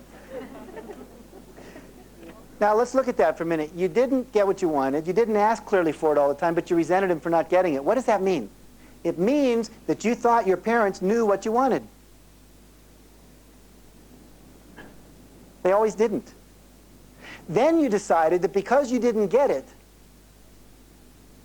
it must have been because of what? Not that they didn't know, which they often didn't, and often not because they didn't have the resources to give it to you, but because what? Yeah, they didn't love me. I didn't deserve it. If they really loved me, they would have given it to me, right? And they would have known what I wanted. How many of you have ever said to a spouse or even to a fellow worker, if you really loved me, I wouldn't have to ask. You'd know what I want and you'd give it to me. Now, I've had my wife say that, darned if I knew what she wanted, right? You have to ask, see? So we need to give up the resentment, because a lot of times we didn't ask, they didn't know what we wanted. But we thought they did. Okay. And that affects our self-esteem, because if we think we're not worthy of it, then, see, when you made that decision when you were 6 years old and now you're 45 again, let's say, and you don't ask for what you want, it's because you still don't think you're worth it. Do you think little Prince Charles asked for everything he wanted when he was growing up? My hunch is he did. And he got real used to getting it, see? And he expected to get it. Most of us grew up not getting what we wanted, and therefore made the decision we can't have it. And then we're not worthy of it. So you need to practice what? Asking. And something I do in my seminars that are more in-depth is I'll ask people, what's the thing that's hardest for you to ask for? Or the thing that's hardest for you to experience? For instance, one guy said, I can't stand to look foolish. So I don't ask questions, because if I ask questions, someone will think I'm stupid. So I gave him an assignment on lunch. He had to go out to the 7-Eleven, walk into the counter, and ask the guy at the 7-Eleven where the 7-Eleven was located. Hi, I'm lost, and I'm looking for the 7-Eleven. Can you help me out? And the guy says, hey, buddy, you're in it, you know? Oh, far out. And what he discovered was it took him a half hour to work up his nerve to do that. He said he sweated. Have you ever sweat so much that it comes down the side and parts at the belt line, right? And he was nervous, and he was hot, and he felt red flashes in his skin. He said he almost passed out.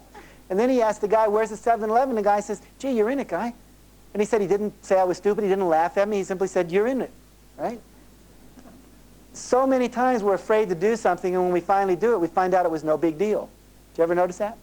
How many of you here learned to dive off a diving board when you were a kid? How many of you, when you got to the edge of the board, felt scared the first time before you jumped? How many of you at that point decided that what you needed to do was walk off the board, see a child psychologist who would help you remove this fear so you could then come back on the board and be there with no fear and then jump? Did anyone do that? No, what did most of you do? You jumped. You felt the fear and you did it anyway. Is that right? Yeah. A friend of mine, Susan Jeffers, just wrote a book, Feel the Fear and Do It Anyway. See, most of us as adults think if we do something long enough, the fear will go away. Like if I attend enough career track seminars, if I go to therapy enough, if I meditate enough, if I eat brown rice enough, and whatever it is, someday I'll wake up and the fear will be gone. Not true. You get out to the edge of the board and you hold hands with little fear standing next to you, which is your little kid inside, and you say, here we go. Then you jump. So you don't pretend not to be afraid, but you feel the fear and do it anyway. Let me show you a little mantra for that. I learned this from an Indian guru. Would you take and put your forefinger together with your thumb like this, either side? And I want you to repeat after me. This mantra, if you do it every day, will change your life. I promise you. This alone is worth double the price of entry today. Okay, here we go. Ready? Oh, what the heck. Everybody? Oh, what the heck. Go for it anyway.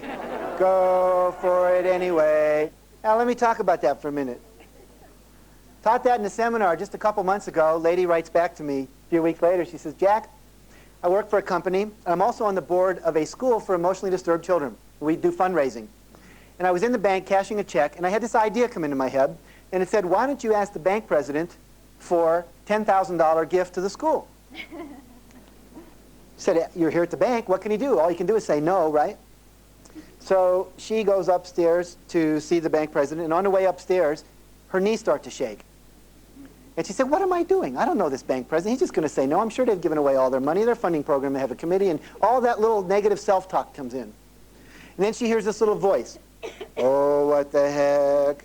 Go for it anyway. She said, what do I have to lose except a couple minutes? So she knocks on the door. The secretary says, may I help you? She said, I'd like to see the bank president. Said he's kind of busy. Says, well, I understand that. I just need about a minute or two of his time. Said, okay, I'll see if he can see you. And so she finally got ushered in. And she explained the situation, that she had the school that, that she's on the board of, and could he donate $10,000 to the school? And he said, well, we have this funding program, and we've already committed our funds. And she went on to explain a little more about it. And he said, well, let me see. I'll think about it. I'll talk to some other people at the bank. A week later, she got a check for $2,000. Now, it wasn't $10,000. It was only $2,000, okay? But had she stopped on the way up the stairs, she wouldn't have gotten that, right? What's the worst that could have happened to her? He could have said what? No. No matter what you say or do to me, I'm still a worthwhile person, right? If I ask Ginny to go to lunch with me, and Ginny says no, has my life gotten any worse? I didn't have anyone to eat lunch with. I asked Ginny. She says no, I still don't have anyone to eat lunch with. It didn't get worse. Okay? It only gets worse if I do what? Go inside and start talking to myself again and say, see, Jack, your mother was right. You are the slug of the universe. No one likes you. She probably knows you chew with your mouth open, and all that stuff. And then I feel bad. But I have to add that. There was nothing intrinsically negative about being rejected. How many of you buy oranges at the supermarket? Have ever bought oranges? Most people, right? Now, how many of you gone in and bought every orange in the supermarket? Has anyone ever done that? No. Do you think the oranges that you don't take feel rejected?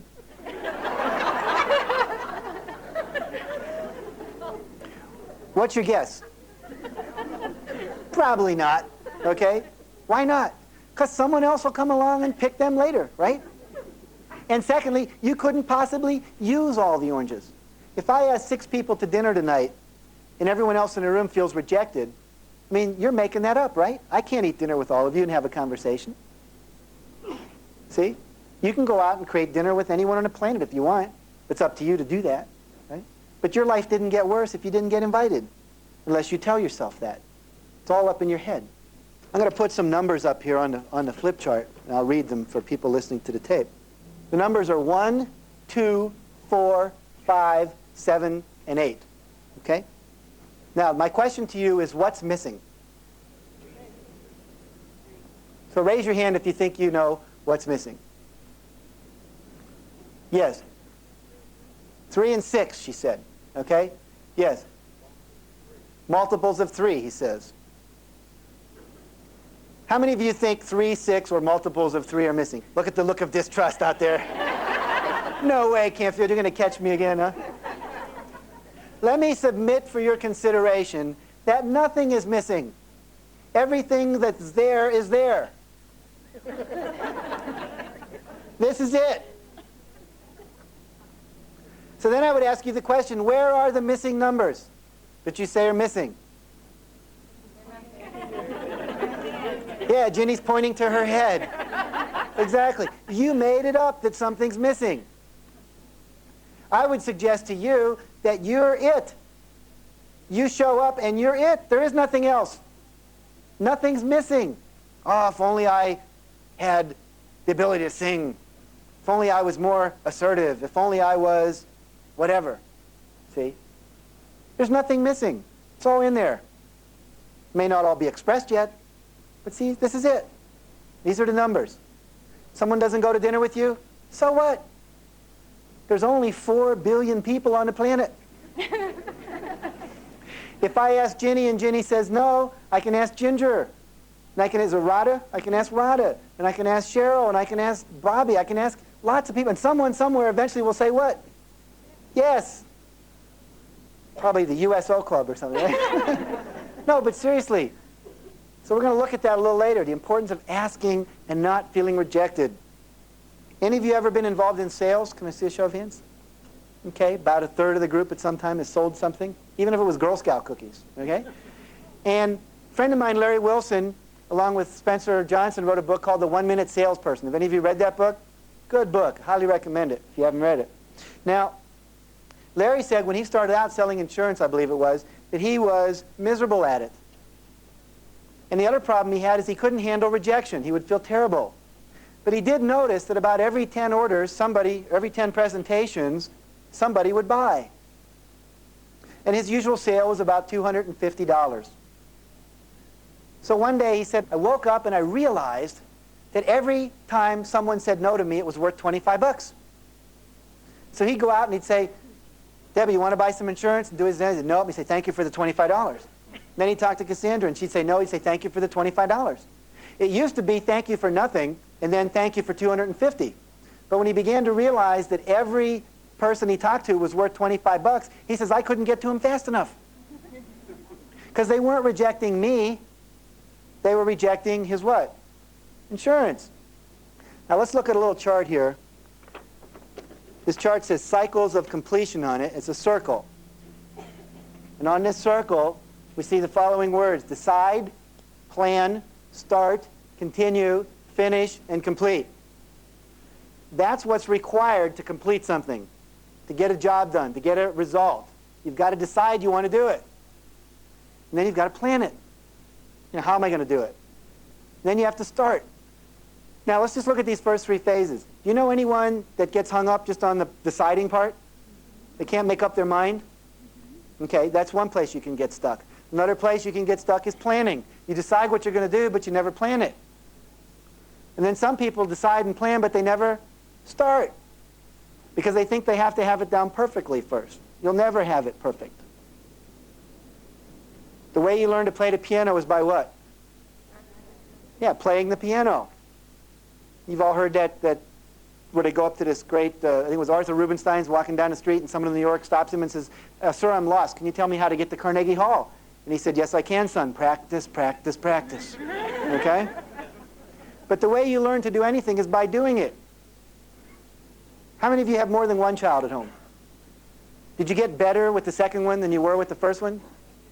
Do you notice in general, firstborn children tend to be a little more high-strung and nervous than the ones that come later? Is because the first ones, you wanted them to be perfect, to prove you were what? Perfect parent. But then after a while, you go, to heck with the books, let them have the thing already. I remember as a kid fighting for 3 years to get a BB gun. Right? I'm 3 years older than my brother. I'm 15, he's 12. I logic them to death. I give them ads. I show them other kids who've got them. I bring them over to the house with theirs. You know, I do everything I can. Finally, my dad buys me a BB gun. A month later, my brother gets one. Not fair, right? Now, he also got hand-me-down clothes. So, I mean, maybe it balanced out. But the point is, what I'm saying is, you know, the younger kids seem to have less pressure on them to perform because you've proven to yourself you're okay, and you give up on the books and just be with them as people. And so the way you learn anything is by getting involved. When I started my company, I had no idea how to run a company. I had the slightest idea. I knew I wanted to do it, but I didn't know how. And I did more things wrong than you can ever imagine. The worst one was we produced 20,000 brochures once, and we had the little indicia on them that say, you know, postage paid, so you can send it through the post office without a stamp. Took it to the post office, and they said, Mr. Canfield, we cannot mail this for you. I said, why not? And I said, 20,000 of these guys, right? Lots of money and labels on them, lots of labor. I said, why not? He says, because you got these things open up on one side, and they have to be folded, so the folded side goes through the machine, and that's where the stamp has to be. But you've got the stamp on the open side, so if we send them in that way, the machine will eat them for lunch. And I said, oh, thank you very much. I said, nothing we can do. He said, uh-uh. So we went home and put first-class stamps on them, and we were able to mail them that way without them going through the machine to be metered. And we had to hand cancel them, send someone down to work at the post office because they weren't willing to do that. Okay? Guess what I know about doing that again? It's never happened since then. Now, here's a little phrase a friend of mine, Marshall Thurber, says, you can't learn less. Every time you engage in something, you what? You learn from it. No one expects you, except maybe yourself and someone who's crazy, to be perfect the first time out. So you have to give yourself permission to what? Fail, to make mistakes. Okay, so going back to the cycles of completion, we have to decide, and then plan, and then start. Start anywhere. It doesn't matter where you start. Because if you start in the wrong place, guess what happens? You get feedback from what? The universe, people, things, the government, whoever, it doesn't matter. They tell you, wrong, start over. No, they usually say a little better than that. They say, that doesn't work. What you need to do is go here. I went to get a loan for my company. And I said, I'd like a loan. And they said, where's your financial statement? I said, I don't have one. They said, you must have some statement. I said, I'm optimistic. They said, no, we need something a little more legitimate than that. And I said, I don't know anything about a financial statement. They said, here's the form. Go home and fill it out. So I went home and I filled it out. I brought it back, and they says, no.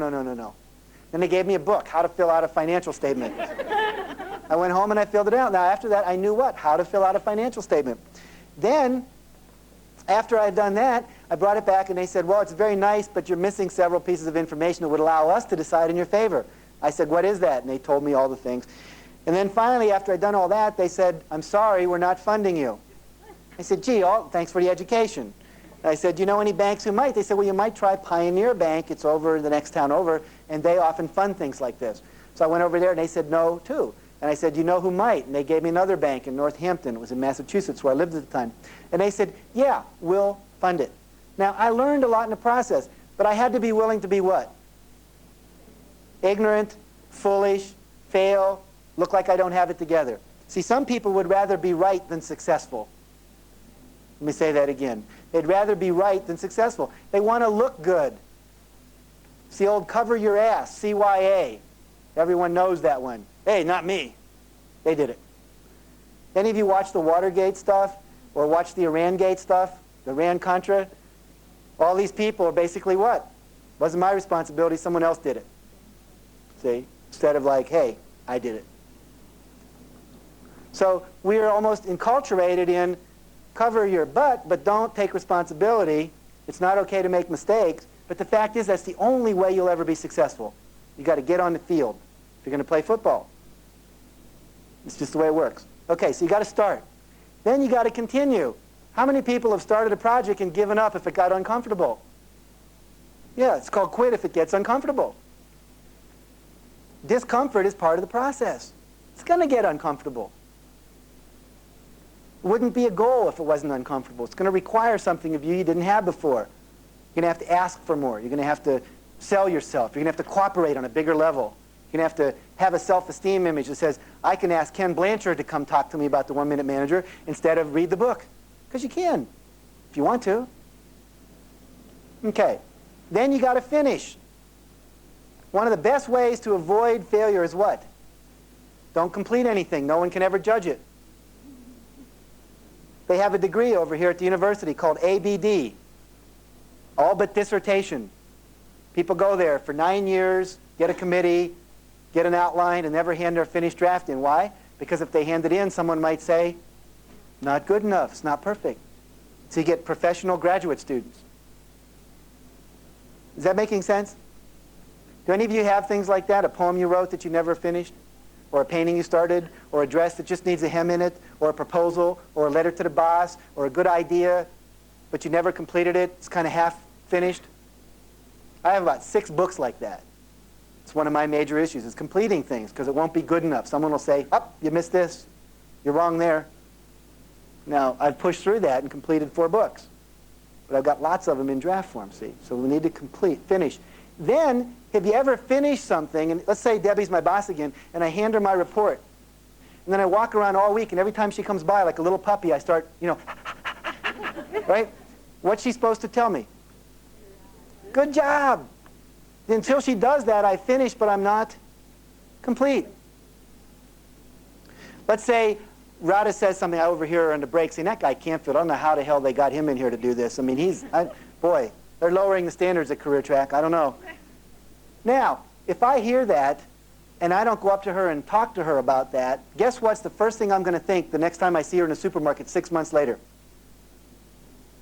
That's going to be there between me and Rada. Did you ever do that? You see someone in the supermarket and you try to go down a different aisle because you don't want to have to interact with them because you've got unfinished business? You're not complete. So we need to get complete. One of the things I do in my advanced seminars is I send everyone home with a list of 25 things on it. It's called throw away everything you haven't worn for 2 years other than your wedding dress. Okay? Anything that's broken, throw it away or fix it.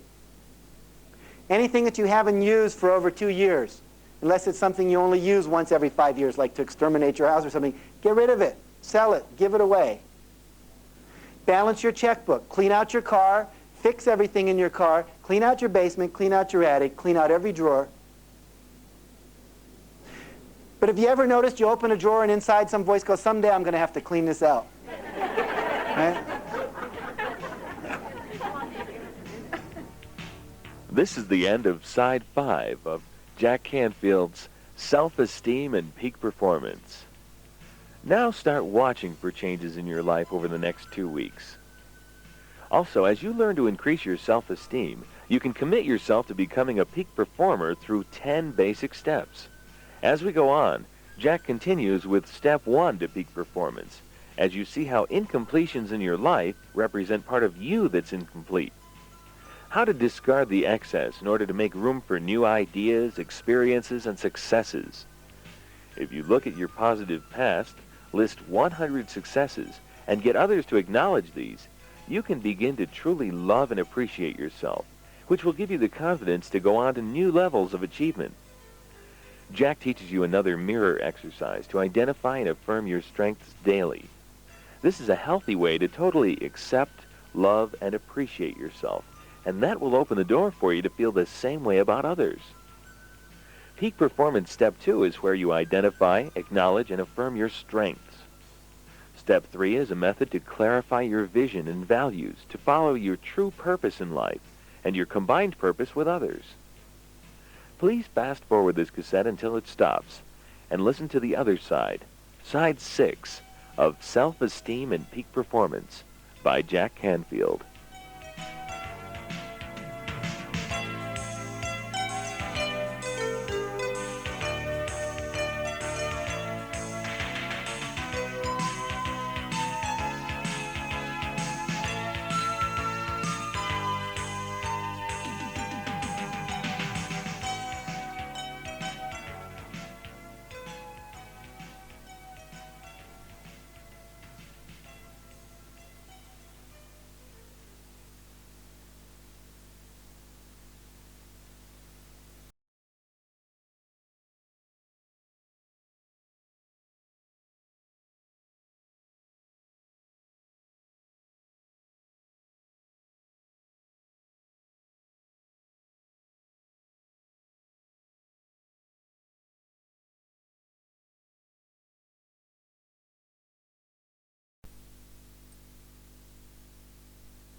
This is Side 6 of Self-Esteem and Peak Performance by Jack Canfield.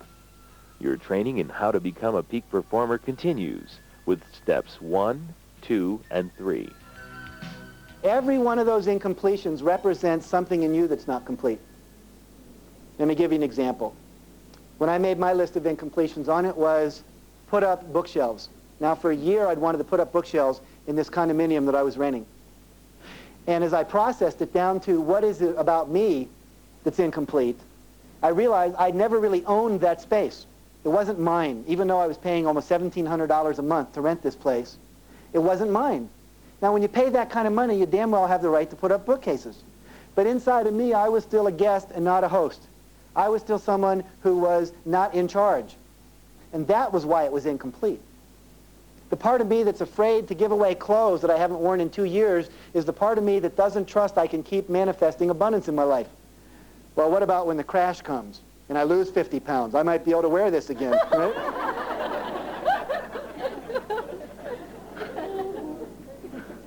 I mean, I got a broken radio in my basement. I don't anymore. I threw it away recently. But I had a broken radio for almost a year.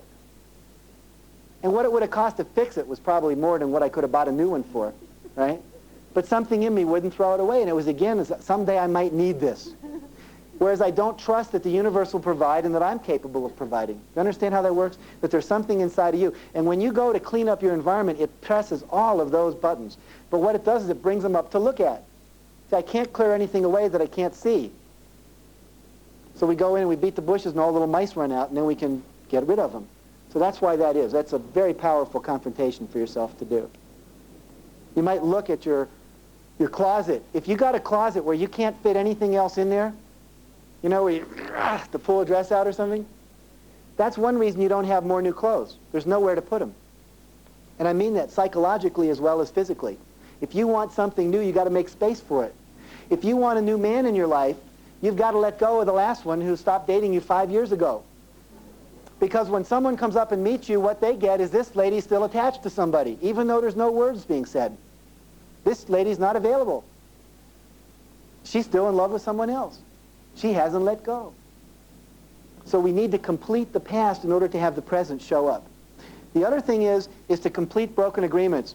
If I make an agreement with Chuck that we're going to play tennis someday, that goes in my head. And I have something in my head called attention units. You can only pay attention to so many things at a time. So let's say I have 5 of them up there. And one of them says, remember you got to play tennis with Chuck. Another one says, remember you promised to send that lady a poem you wrote. Remember that you said to your wife you'd bring home a quart of milk. And then I got 2 units left to work on my work at work. So the boss comes in and I'm kind of half spaced out. Why is that? Because all my attention units are used up with other things I haven't completed. So what do I want to do? Either play tennis with Chuck or call him up and say, Chuck, remember that offhanded comment, let's play tennis someday? I don't think we're ever really going to. I just want to resolve that and release it.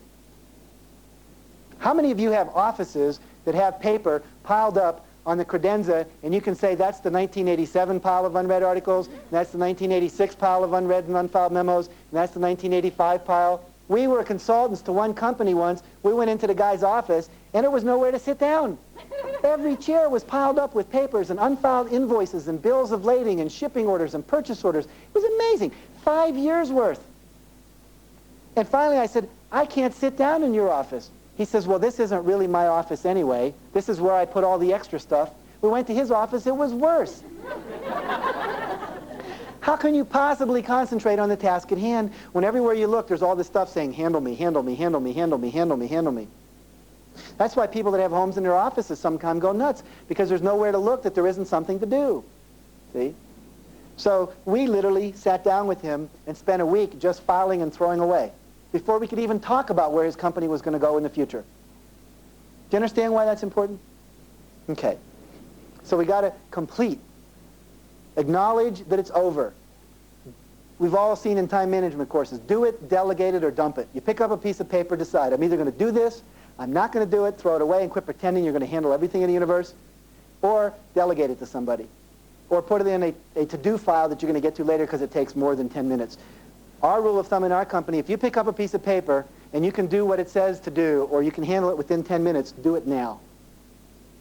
Then if it's going to take longer than that, you need to research, get data, put it in a file that says marketing, advertising, whatever it is that you're doing, and have them all in those files. Otherwise, you've got so much stuff you can't concentrate. So we want to complete, get it done. Also want to look at the positive past. We did this morning, we talked about acknowledging our successes and listing them down. If you want to be a superstar, make a list of 100 successes you've had. 100. Learn to walk, learn to ride a bicycle, learn to swim, learn to speak French, pass 6th grade, pass 7th grade, pass 8th grade. Everything you can think of. Secondly, when you have a success, I want you to acknowledge it and get acknowledged by people around you. For instance, recently we cleaned up our garage. And we meant mostly me, with my wife occasionally supervising. And the last half of the afternoon, she went upstairs. She got into a cleaning mode, too, and went up to her office to work. And I finished the garage, and it was really neat. And there was this little kid in me that wanted Mommy to see. So I went upstairs, and I said, Georgia, it's my wife's name, Georgia, I want you to come down to the basement and look at everything you see and applaud wildly and tell me what a great job I did. So she came down to the basement, looked around, and she applauded and said, yeah, great job. Now, I could have just finished that and been intrinsically satisfied from having a clean basement, but some part of me wanted the acknowledgement of someone else. And that completed it for me, see, because it was our basement. A friend of mine works for the Pacific Telephone Company, and at the end of every week, she writes up on a little memo everything she's accomplished for the week, and she sends it to her supervisor. No one else in the company does that. In fact, they think she's a brown-noser. But she's gotten 3 promotions in a year and a half. No one else in that department has done more than 1 promotion. Why do you think she gets promoted? Because her superiors know what she's doing. Again, it's like not asking and then thinking they're supposed to know. They're too busy trying to impress their supervisor or their boss to worry about what you're doing or not doing. So you need to blow your own trumpet. Another thing you need to do is to acknowledge to yourself. This is a technique that if you do this is another one worth the whole cost of the seminar. It's called the mirror exercise. Now this one you keep your clothes on, okay?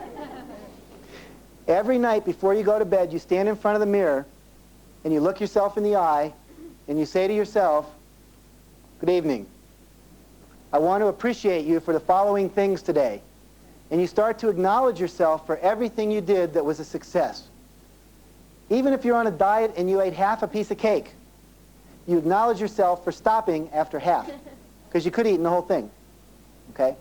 I got up on time, I went to work, I was friendly, I got that order out on time, I was able to handle that staff meeting without blowing up, I was able to get it to end on time, I went to lunch, I stayed on my diet, I went and I played racquetball after work, kept my body in shape, I got home on time, I was pleasant with my kids and I spent time with them, only watched 1 hour of TV instead of 6, and I went to bed, or I'm about to go to bed. And then you look yourself right in the eye, and this is the hardest part but also the most important, and you say to that person in the mirror, one more thing, Jack, I want you to know that I really love you. Now I guarantee you the first time you do that, you'll feel awkward, embarrassed, strange, weird, and maybe lots of other things. You may cry, you may laugh, you may numb out, you may hear little voices going, this is stupid. Whatever it is, if you persevere and do that for 3 months every night, I recommend it, do it every day. Did you ever lay in bed and then start thinking about all the things you didn't do? That's that part that's looking for completion. But you also need to acknowledge everything you did do so you can go to bed feeling successful. A friend of mine has a time management book, and instead of writing all the things he's about to do, at the end of the day he writes down everything he did. And then he says, I completed everything on my list. See? Different approach. But the idea is to appreciate yourself and say, I love you. I was doing this as part of a seminar I was in on producing more results in my life. And I remember one night, about 6 weeks into it, I said to the guy in the mirror, I said, and one more thing, Jack, I want you to know I really love you. And this big smile came over my face, and I started to feel all this warmth in my chest and my stomach, and I got totally freaked. Because the closest I can ever remember to feeling like that was when I got a crush on my girlfriend in high school. And I thought, now you've gone too far. You have a crush on yourself. You are narcissistic. This is going to lead to bad stuff. The fact is, it led to good stuff. But see, we have no experience of what it feels like to totally love ourselves, totally acknowledge ourselves. When you do that, and when those of you who are supervisors do that for your staff, miracles will happen. Miracles. Because it's out of that ground of being that you produce incredible results. Let me share a little story with you. In 1944, or roughly in the 40s, I forget exactly which year, there was a man named Frank Zemansky. He was a football player at Notre Dame University. And Frank Zemansky was known for being one of the most humble people that had ever played football at Notre Dame. He never took credit for anything. It was always the coach did it, God did it, Jesus did it, the other players did it. I just did what I did, no big deal. Extremely humble, never acknowledged his good stuff. One day he was called in as a witness for a trial in a civil suit in South Bend, Indiana. And he was sworn in. The judge said, Zemansky, I know I've heard that name. He said, well, Your Honor, I play football at Notre Dame. Maybe that's where it is. Oh, that's right. What position do you play, Zemansky? He said, Your Honor, I play center. He said, how good a center are you, Zemansky? Now, Zemansky swallowed hard, looked the judge right in the eye and said, Your Honor, I'm the best center in the history of Notre Dame football. Now, Frank Leahy, who was the coach, heard about that, and at practice that night, he was freaked out. He said, Zemansky, I couldn't believe what I heard you said in court today, that you're the best center in the history of Notre Dame football? He said, you may well be, but that's so out of character. How could you do that? He says, Coach, I hated to do it, but after all, I was under oath.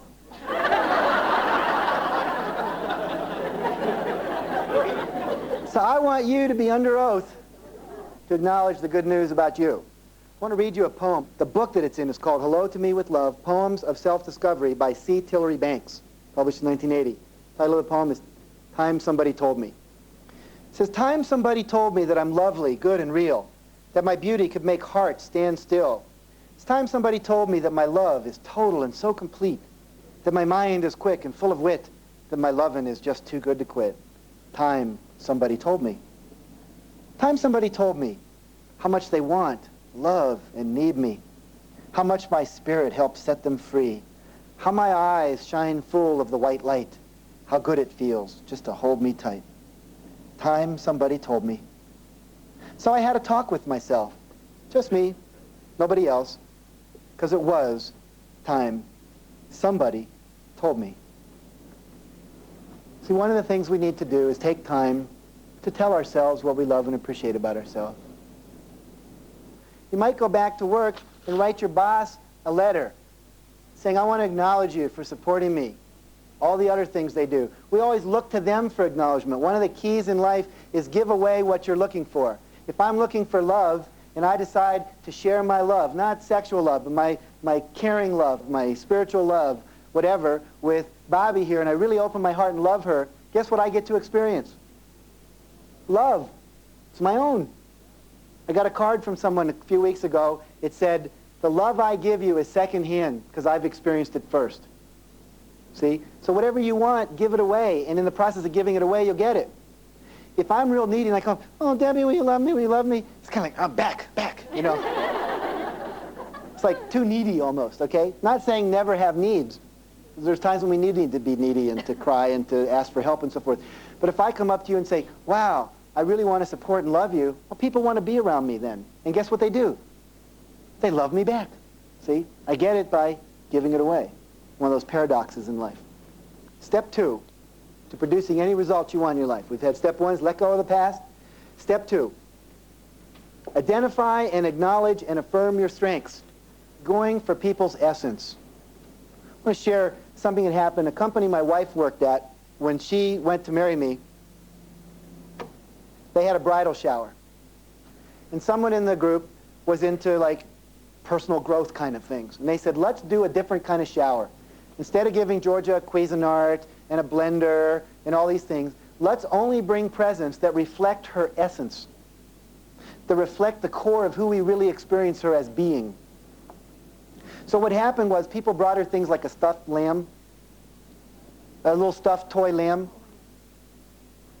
and then when they gave her the present, they had to say how that reflected her essence. And it was like, I experienced you as soft and loving and cuddly and supportive. Someone else brought her a prayer plant, because she's very spiritual and religious. Someone else brought her a magic wand. They said, this is because you just make things happen whenever you're here. Things light up. You're magical. And many, many other things like that. We still have every one of those things in a box in our closet. And every once in a while we take it out and we look at them. And I've got things like that too. We call it our treasure chest of things people have given us. If you ever get depressed, see, I keep a treasure chest and a warm fuzzy file. A warm fuzzy file is any time I ever got acknowledgement from somebody. Like, let's say you write me a letter and you say, Jack, you know, that one thing you said, I went home, I talked to my teenage son, has changed our relationship. Or I went back to the company, and for the first time, my boss and I are getting along. I put that in my warm fuzzy file. When I get depressed and think that Dennis Waitley is doing more in the universe than I am, I take out my warm fuzzy file, and I read my letters. And then I feel good again, because I know I'm making a contribution, see? So that's something you can do with that. But you need to identify what your strengths are. Because after we've cleared the past, and we've identified our strengths, we're going to go to a next stage. It says clarify your vision and your values. Stage 3. Clarify your vision and your values. What is it you want to accomplish? What do you want to do? What do you want to experience? What do you want to have? How do you want to feel inside? That's your vision. Now normally, I ask people to do what we call a life purpose exercise. Life purpose exercise. Where we would have you close your eyes and travel through space back to before you were born, and you would meet a wise being. And that being would give you a gift. And in that would be wrapped up in a box. And in that box, this gift would represent what you're here for, what your purpose is. See? If you're not living in alignment with your purpose, then you're not going to be fulfilled. People have gotten all kinds of things in their box. People have gotten golden hearts. Their purpose was to love. People have gotten a book. Their purpose was to write. Someone else got a children's book. Their purpose was to help children feel good about themselves. Someone else got a bulldozer. Their purpose in life was to construct things that would be useful for other people. See, if your purpose is to write children's books, and you're in the construction business, and you're not writing children's books, you're going to feel frustrated at the end of the day. And if your purpose is to construct things, and you're writing children's books because you think you ought to, you're probably also going to be frustrated. So your goals and your objectives and your behavior needs to be in alignment with what your purpose is. So we need to find out what that is. Let me give you a shorthand way to do that. Let me show you a written way. And I'm putting an overhead here, and I will read this into the microphone for those of you who are listening on tape. The first thing you do is you list 2 of your unique personal qualities that make you unique. You probably have 50 positive qualities. But when someone says, oh yeah, when I think about Jane, I think about humor and I think about playfulness. Or when I think of Georgia, I think about softness and gentleness. Or when I think of Bill, I think about perseverance and dedication. In other words, what are the 2 positive qualities that you most identify with as you? That's the first step. Second step, list 1 or 2 ways you enjoy expressing these qualities when you're interacting with others. For instance, it might be inspiring and motivating, or supporting and encouraging, or guiding and leading. 2 verbs that you do that helps express those qualities when you're with other people. Then it says step 3, assume the world is perfect right now. What does this world look like? Is it at peace? Are people playing? Are they happy? Are they productive? Assume the world worked, just the way you'd like it. What would it look like? And describe it in the present tense. People are playing and interacting with each other. People are producing things and feeding the hungry of the world, whatever it is for you. Then finally it says, combine the 3 prior subdivisions of this paragraph into a single statement. So it might be, I am empowering and inspiring others with my love and my joy so that everyone lives their highest vision in a context of peace. That'd be my life purpose. Once you have a life purpose and you know what yours is and you know what your wife's is or your husband's and your children, then you can create a combined purpose. We have a corporate purpose. And then you're either on purpose or you're not. If you're not aligned with this, go find another job. If you're a peacemaker and you're building bombs, you're not going to be happy. You got to decide what you're going to do that's in alignment with your purpose. And it could be you're working for someone who makes bombs, but what you're there to do is awaken people to peace. That's okay too. I contend that you can do anything you want with your life and still make a living at it. That means you can be where you are and live your life purpose. Or you can leave where you are and live your life purpose. Let me give you an example. I have a friend named Leonard Orr. Leonard Orr decided what he really loved to do more than anything else was to read esoteric books. And he said, how can I make a living reading esoteric books? So he said, I'm going to trust this stuff that I've read in these esoteric books about, if you follow your heart, the universe will reward you. And so what I'm going to do is I'm going to stop my job. He ran a health food store at the time. I'm going to stop my job, and I'm going to read esoteric books. And I'm going to trust the universe will provide. And after about a month, he ran out of money. He was still reading esoteric books. So then he said, how am I going to eat? So he'd call up friends and say, hi, this is Leonard Orr. Remember me? Yeah, how you doing, Leonard? Listen, I've been reading esoteric books for a month. I've learned some really neat stuff. And if you have me over for dinner, I'll tell you all the stuff I learned. And they said, sure, what the hell, come on over for dinner. So pretty soon, Leonard had 30 dinners lined up a month and lunches, and he was covered. And then it was a, how do I live? No rent money. So he found out who was going out of town, and he stayed in their houses and watched their houses. And in the town of San Francisco, there's a lot of people that he knew that were doing that. They'd go to Europe for a month, he'd live in their house. They'd come back, he'd go live somewhere else. Feed the cats, water the plants. So now Leonard's living for zip money, reading esoteric books. Now one day he goes to a party and he's sitting around spouting off all this esoterica, and somebody says, that's really neat. Do you think that would apply to business? And he says, of course, these are principles of the universe. And he said, do you consult? He says, yeah. He told me later internally, he went, yes, I've been a consultant for 30 seconds. And so he said, what's your fee? He said, $50 an hour. He says, great. He gave him a business card, said, come see me in a week. They set a date, went to see him, 50 bucks. Now Leonard runs groups like this talking about esoteric things. But he makes a living reading his books and talking about it. Another friend of mine named Jerry Gillies wanted to write books. Went $40,000 into debt on credit cards, writing his books. His first advance when he wrote the book Money Love, or the advance for the paperback version was $300,000. Paid off all his credit cards and had money left over because he followed his heart and believed he could do it. So I implore you and urge you and encourage you, in the place you're in right now, what would be a greater expression of who you really are? In other words, you can be a loving person, a strong person, an inspiring person, a leader, humorous, whatever, in any kind of job. Doesn't matter. Met a guy once, his purpose was humor. He was a bus driver. You'd get on a bus in the morning in Hartford, Connecticut, drive to work in the bus, and by the time you got there, you felt much better because this guy was cracking jokes all morning. He had one of those little microphones like the tour buses have, and he was doing his like Good Morning Johnny Carson routine every morning. It was stuff that was new. See? So you can bring your purpose into anything. Step 4, set goals and objectives. Goals and objectives is where people really get hung up because goals and objectives have what on them? Deadlines. Is that a word that inspires you? A line that if you don't cross it, you're dead? Not fun. But deadlines are powerful and useful. It was back in the 50s. I think it was 1957. It's a 10-year-old boy in California. And his hero was Jim Brown, the football player. Remember Jim Brown? And he was one of the greatest running backs in the history of football. And this little kid had a poster of Jim Brown in his room at home. It was his idol. I had a picture of Johnny Unitas when I grew up. I wanted to grow up and be a great football player. So that was my idol. So I can relate to having that picture. If you saw the movie Rocky, he had a picture of Rocky Graziano in his house, in his apartment. And that was what inspired him to be the Italian stallion. Okay, so we have to have that picture of what we want to be.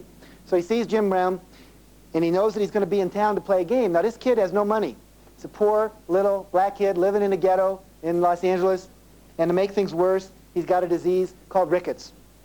Because he's suffering from malnutrition. His legs bore out. When he was younger, he had little splints on his legs. So he couldn't get into the game, so he waits till after the game's over. And in the space where they come off the field and go into the locker room, he had talked to one of the guys at the gate to let him come that far. And as Jim Brown was coming in, he said, Mr. Brown, Jim Brown? He says, yes. He says, hi. He says, you're my hero. And I just wanted you to know that. I think you're the greatest running back in the history of football. And someday, I want to grow up to be like you. And I would like your autograph if you'd be willing to give me that. So Jim Brown stopped, gave him his autograph. And he started to walk away, and he says, Mr. Brown? He says, yes. He says, I just want to tell you one more thing. He says, what's that? He says, someday I'm going to grow up, and I'm going to break every one of your records.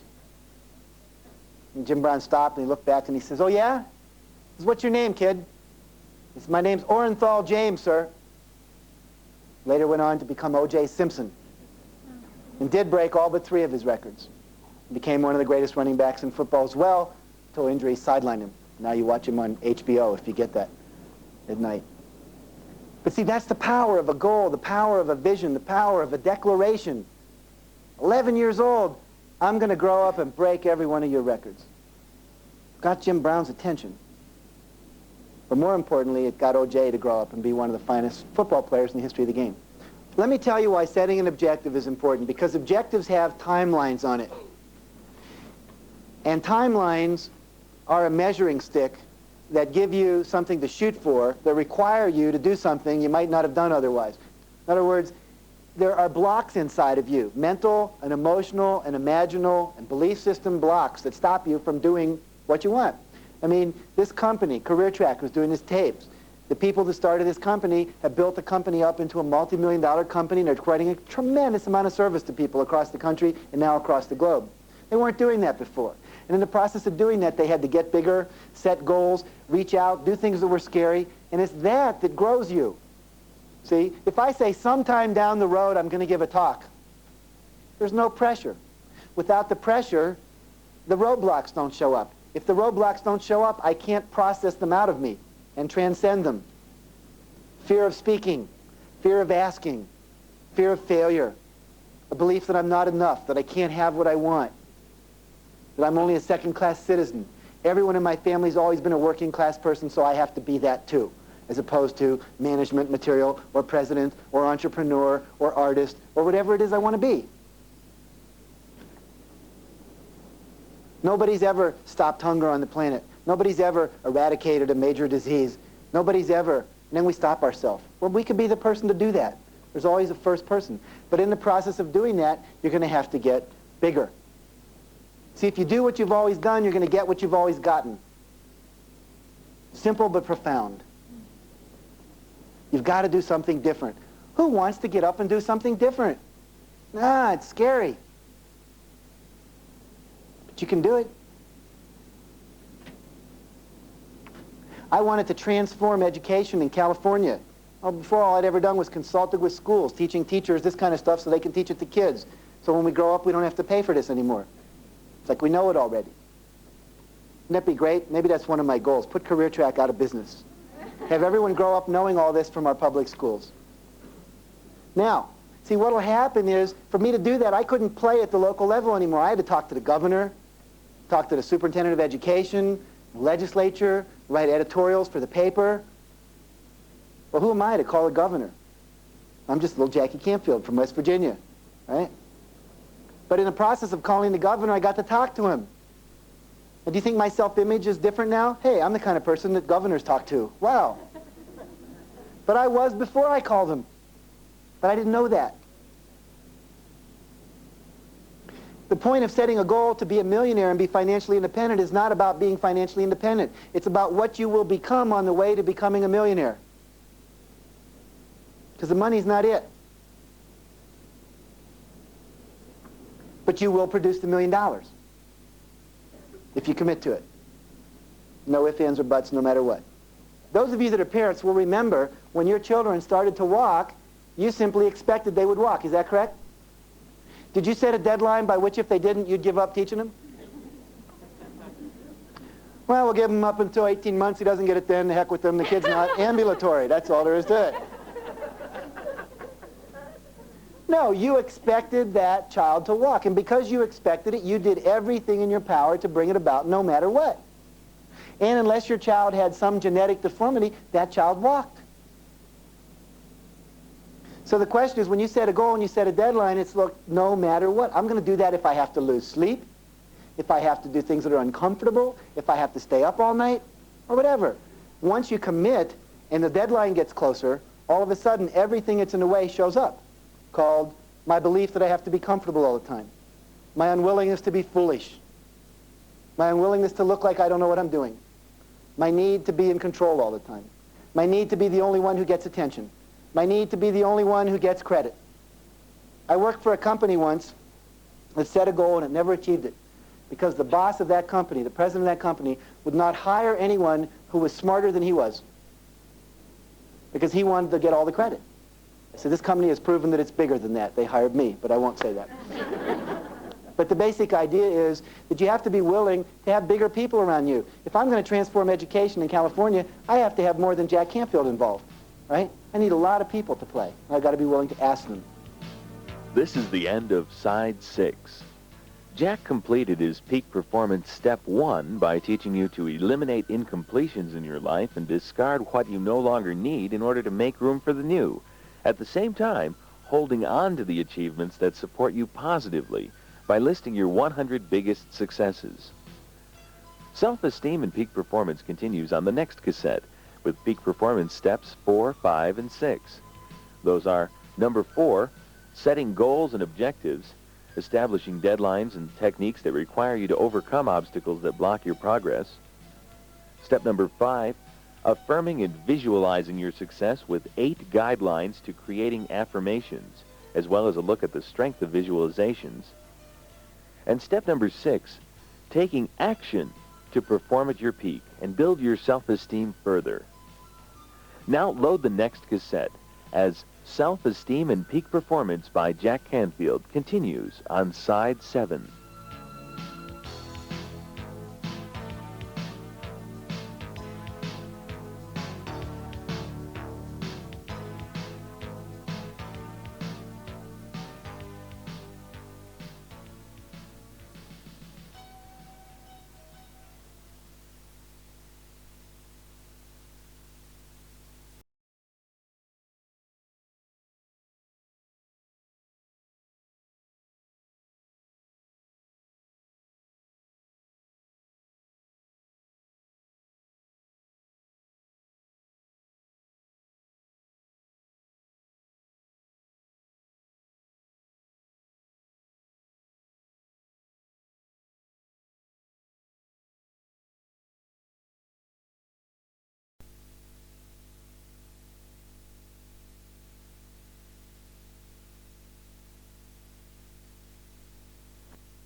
This is side 7 of Self-Esteem and Peak Performance by Jack Canfield.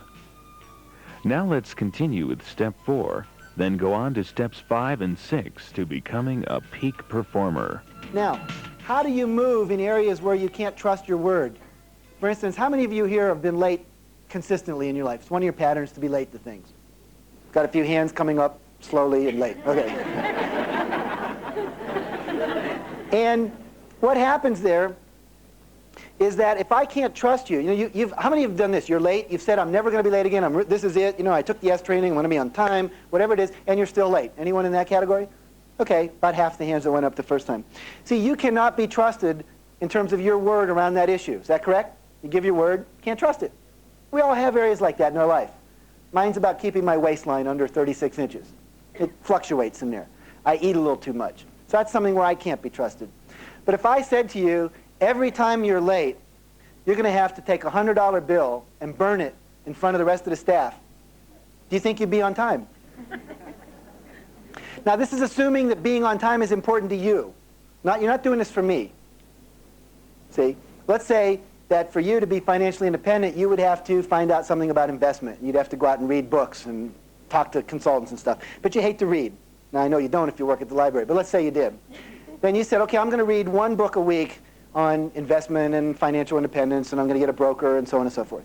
And I'm going to maybe invest in gold, so I'm going to look about gold and read about that and find out. Now, if I know you don't like to read, and you know you don't like to read, and you know that's the barrier that's in the way, you need some consequentiality built into your life to handle that. How many of you overcommit in your life? Overcommitment, where that comes from? It comes from low self-esteem. Overcommitment's the unwillingness to say no. Let's say that, what's your first name? Patsy. How many of you have had this experience? Patsy calls up and she says, Jack, my mother's coming into town and I really need someone to babysit my kids, and you've been my friend for a long time and I'd really like you to do that. Would you be willing? And I'll love you for life, right? And inside I go, wow, approval, I love it. Let's have some. Can I have some approval in my cup if I do that? If I take your kids for a whole weekend and let you see your mom, will you love me some more? You'll approve of me? Great. Would you pour some approval into my cup there? Wonderful. Thank you. Now, this is this weekend coming up, see? Then I get a call from Carl. Carl says, hey, Jack, Santana's in town. They're doing a concert. It's fantastic. It's Saturday. You want to go? Hey, let's do it, Carl. No problem. I love it. He goes, yeah, man, we haven't been together and had a good time for a long time. I go, great. Can I have a little approval? And he gives me some approval. Now, in exchange for the approval, I give him a string. There you go. And I come back over and I give Patsy a rope, see? Because when I get a little approval, I give them something. It's the ability to pull on my chain here, see? Now, I get a third person calls up, is my boss. So we'll pretend Cassandra's my boss. I work over at the university there, putting books into stacks or whatever. And she says, Jack, remember that bequest we were going to get from the Mellon Foundation? They were going to give us those 2,000 books. Well, they came in, and we're going nuts trying to catalog these things. And we need you to come in. And if you do it, we're looking to make someone the assistant, librarian here. And we think that you'd be a good candidate. And I go, wow, hey, all right. Can I have some approval if I come in? Yeah, fantastic. Here, have a chain, right? Now, any of you ever found yourself in that situation? You got more than one commitment for the time you can get it done in? Now, all of a sudden, Friday's coming up, and I got kids, concert, and work for my boss. Okay? Sounds something like this. I dial up on the phone, I say, hey, Patsy, remember I was going to take care of your kids? Well, I was going to make some picnic and take the kids on a picnic, and what happened was I was slicing the potatoes, and I sliced the end of my finger off. And I'm here at the hospital, and it's bleeding and everything, and they said I need a lot of bed rest, and I know you don't understand that, and got all this blood in the potatoes. It's really gross, and I don't think I can handle the stress of having your kids, and do you understand? She goes, well, yeah, okay, I understand. And then what happens to my approval? It's gone, see. Then I call up my friend here, Carl, and I say, hey, Carl, guess what? My sister's in town. She lives in New Mexico, and she's here, and you know how family is. I really need to take care of my sister. I'd love to go to the concert, but I really can't do that. And then he says, okay, hangs up. Then I go to work. Or I call up my boss and say my sister's in town, and I go to a Santana concert and hope my boss is not into rock and roll, right? Now, I know none of you have ever done anything like that, right? But see, the fact is, the overcommitment comes out of this need for approval.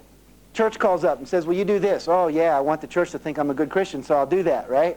Then the boss calls up, wow, I want the boss to love me, so I say yes. My friends call up, well, I don't want to lose my friends, so I say yes. We need to learn to say no. Because once you have a commitment, you have to decide what you're willing to do and what you're not willing to do. A couple techniques that are helpful. One is when someone asks you to do something and you're afraid you're going to feel rejected, say, look, this is not against you, it's for me. I love you, I support you, I want you to be my friend. Right now, this weekend, it's not a good time for me. I really need or want to do this to take care of myself. I'm really focusing on my job right now, that's my priority. They need me at the library, I'm going. Or, hey, I hear you need me at the library, but I'm really focusing on balancing my life out. If it costs me the promotion, then so be it. I really want to go take care of myself this weekend. It's not against you, I love you, support you, but I'm taking care of me right now. Another technique is, how many of you have like a time design book or a, one of those day timers where you keep all your appointments? Someone calls up, take a magic marker, the kind that's light that you can highlight with, and write the word no on every page in your book. So when someone calls you up and says, are you free on September 9th, the first thing you see is the word no. And it reminds you that you have permission to say that. And then say no. The third thing you can do is schedule in all the playtime you want for yourself.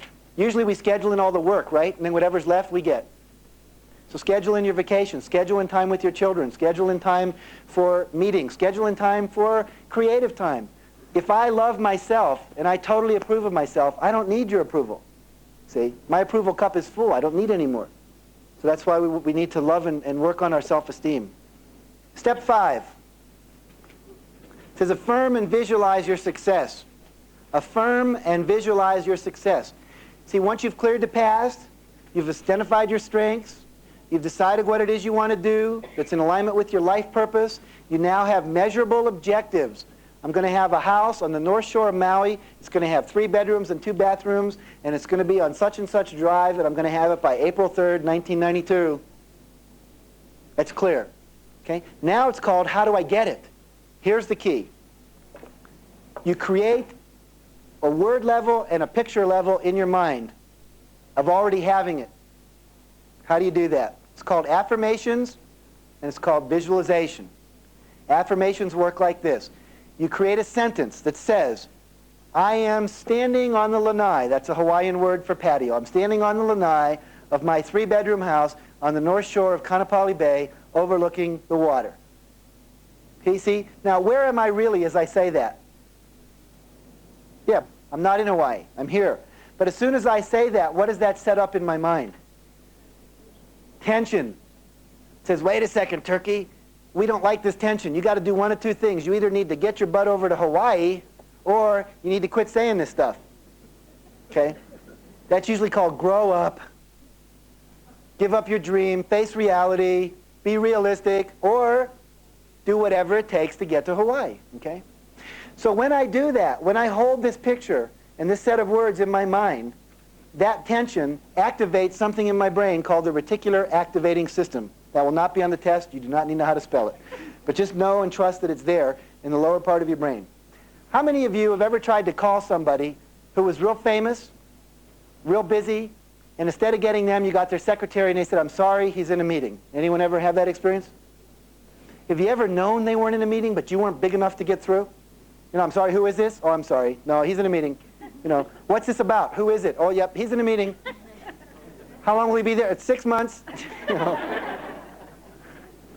know, it's like you ask someone for a date and they say, I'm sorry, I'm busy for the next 6 years. I'll be doing my hair. You know, whatever it is. See, the basic idea is there's somebody there filtering the communication, protecting that person from unnecessary or unwanted distractions. Now, that's how this reticular system works. When I ask you this question, notice, are you aware of what you're experiencing in your right foot right now? As soon as I ask that, how many could be aware of what you were experiencing in your right foot? But before I asked that, how many of you were noticing what was in your right foot? 1 or 2 people. Okay. We'll talk to you afterwards and find out where you were. See, what happens, a signal's coming up the spine into the reticular system, and your mind's saying, unimportant, we're here to learn how to be peak performers today. And so you filter it out.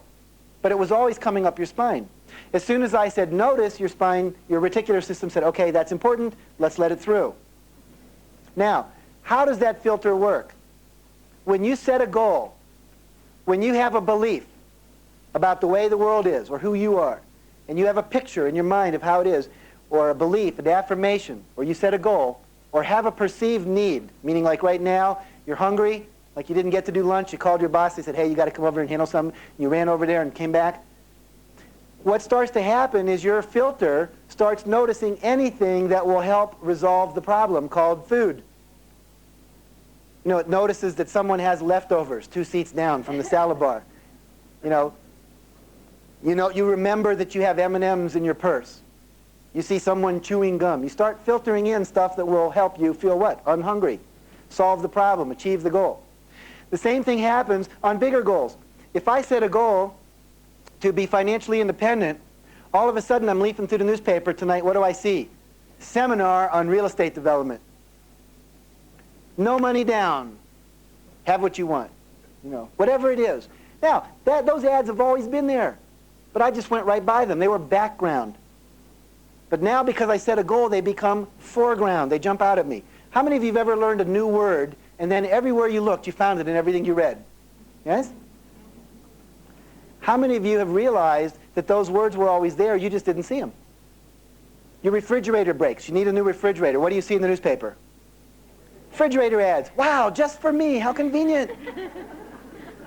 They've always been there. Here's the guidelines for creating an affirmation. You may want to write these down.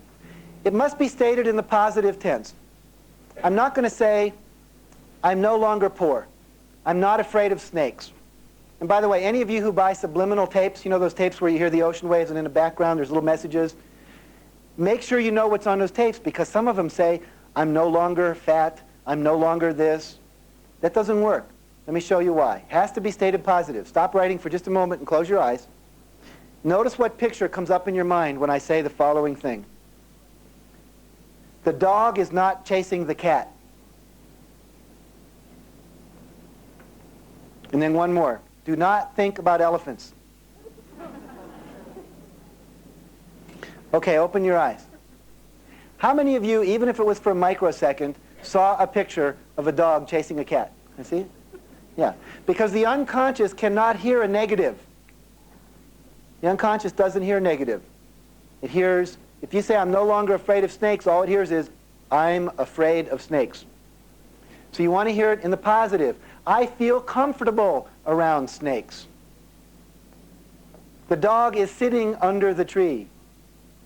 I'm thinking about giraffes. See, elephants doesn't even come into it. So it has to be stated positively. Second guideline, it must start with the words I am. I am. Two most powerful words in the English language. Whatever you say after I am, your unconscious takes as a command. If you say I'm broke, it says create condition called poverty. So you like to be right. So you have to be careful what you say after the words I am. Next guideline has to be stated in the present tense. That's what sets up that dynamic tension. I'm not in Hawaii, I'm in Boulder. But if I say I'm standing on a lanai in Hawaii, in Maui, it creates the tension, present tense. Tension equals motivation. If you go home tonight and there's a big hole in the carpet that someone burned there from a cigarette, how many of you think you'd feel upset? Yeah. Why? Because it doesn't match your picture of how it should look. What will you do? One of two things. You will either get a throw rug or move the couch so you don't see it anymore, and then you'll feel, looks like it's supposed to again. Or you'll call the carpet repair person and say, come fix my rug.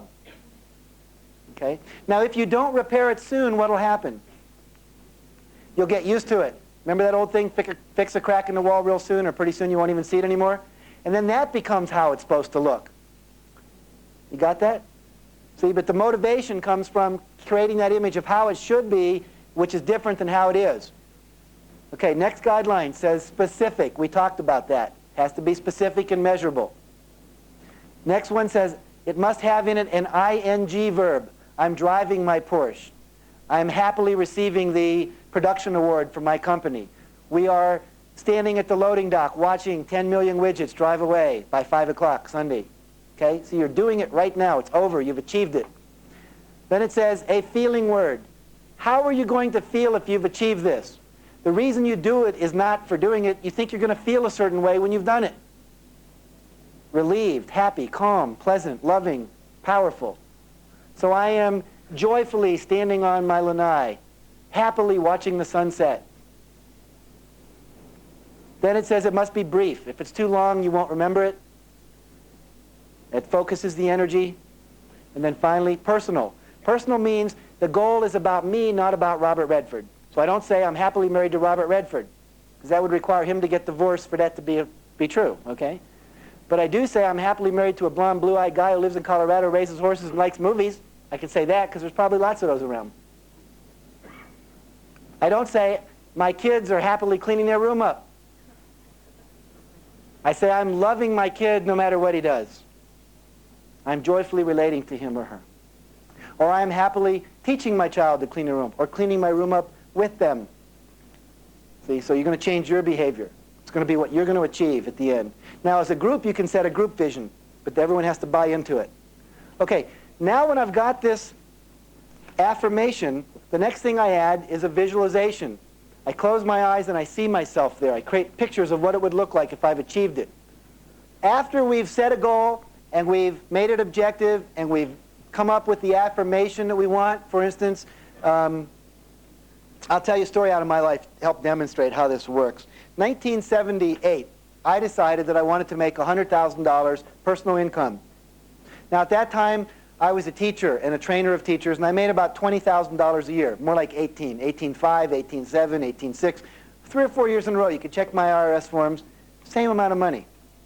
I was locked into what psychologists call a comfort zone. I was comfortable making that amount of money.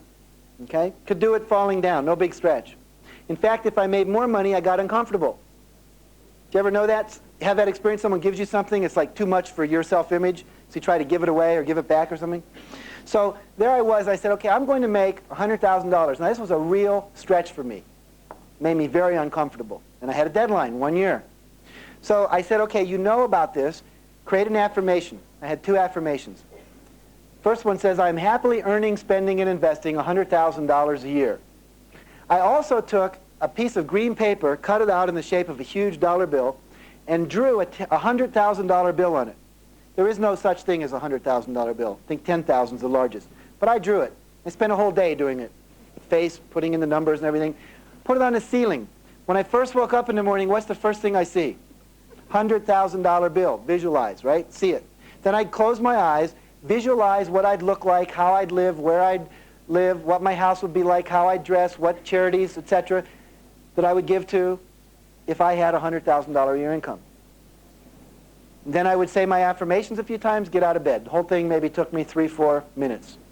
At lunchtime again, I would try to remind myself to do it again. And then at night, right before I went to bed, look up the ceiling, there it is again, reminding me. Now, how many of you know who Bruce Jenner is? The decathlon champion, sports announcer, Wheaties boxes, right?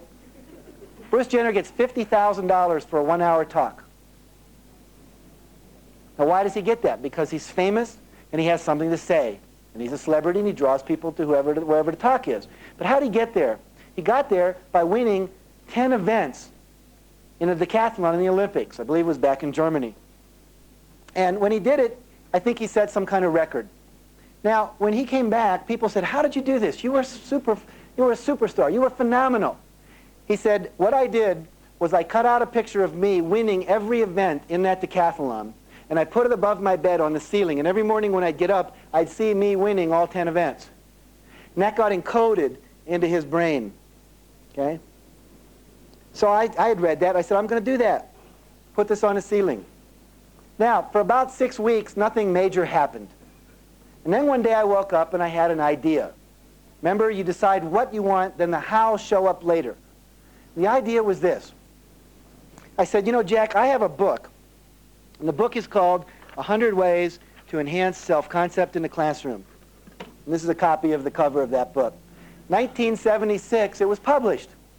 And I get, at that time, I received 25 cents a copy as my royalty. Now I think it's up to 50 cents with inflation. And the other author, Harold Wells, also got a quarter. And I said, if I sell 400,000 books, I'll get $100,000. Now that book had been out for 2 years, but it had never occurred to me for me to sell the book. Whose job was that? Publisher's job, okay? But see, all of a sudden I had what? A $100,000 idea. Up until then, if my goal was make $20,000 a year, what kind of ideas did I get? $20,000 a year ideas. So now over the next couple of weeks, I wake up every morning with an idea. Hey, I could start a mail order book service. Hey, I could put an ad in the Journal of Counseling or in the Journal of Elementary School Teachers. But then I had a neat experience. I'm sitting in my grandmother's bathroom. Now, what magazine will you find in almost every grandmother's bathroom? Reader's Digest. Yes, you all have grandmothers. Okay. Now, I look over and I see it says something like 17 million readers. No, it was 8 million readers in 17 languages. I said, wow, if I took out an ad in Reader's Digest, I'd reach 8 million readers. 400,000 would definitely want my book because look at the subtitle, A Handbook for Teachers and Parents. Great, this is perfect, I love it.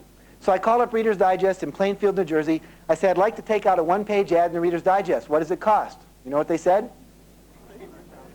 $108,000.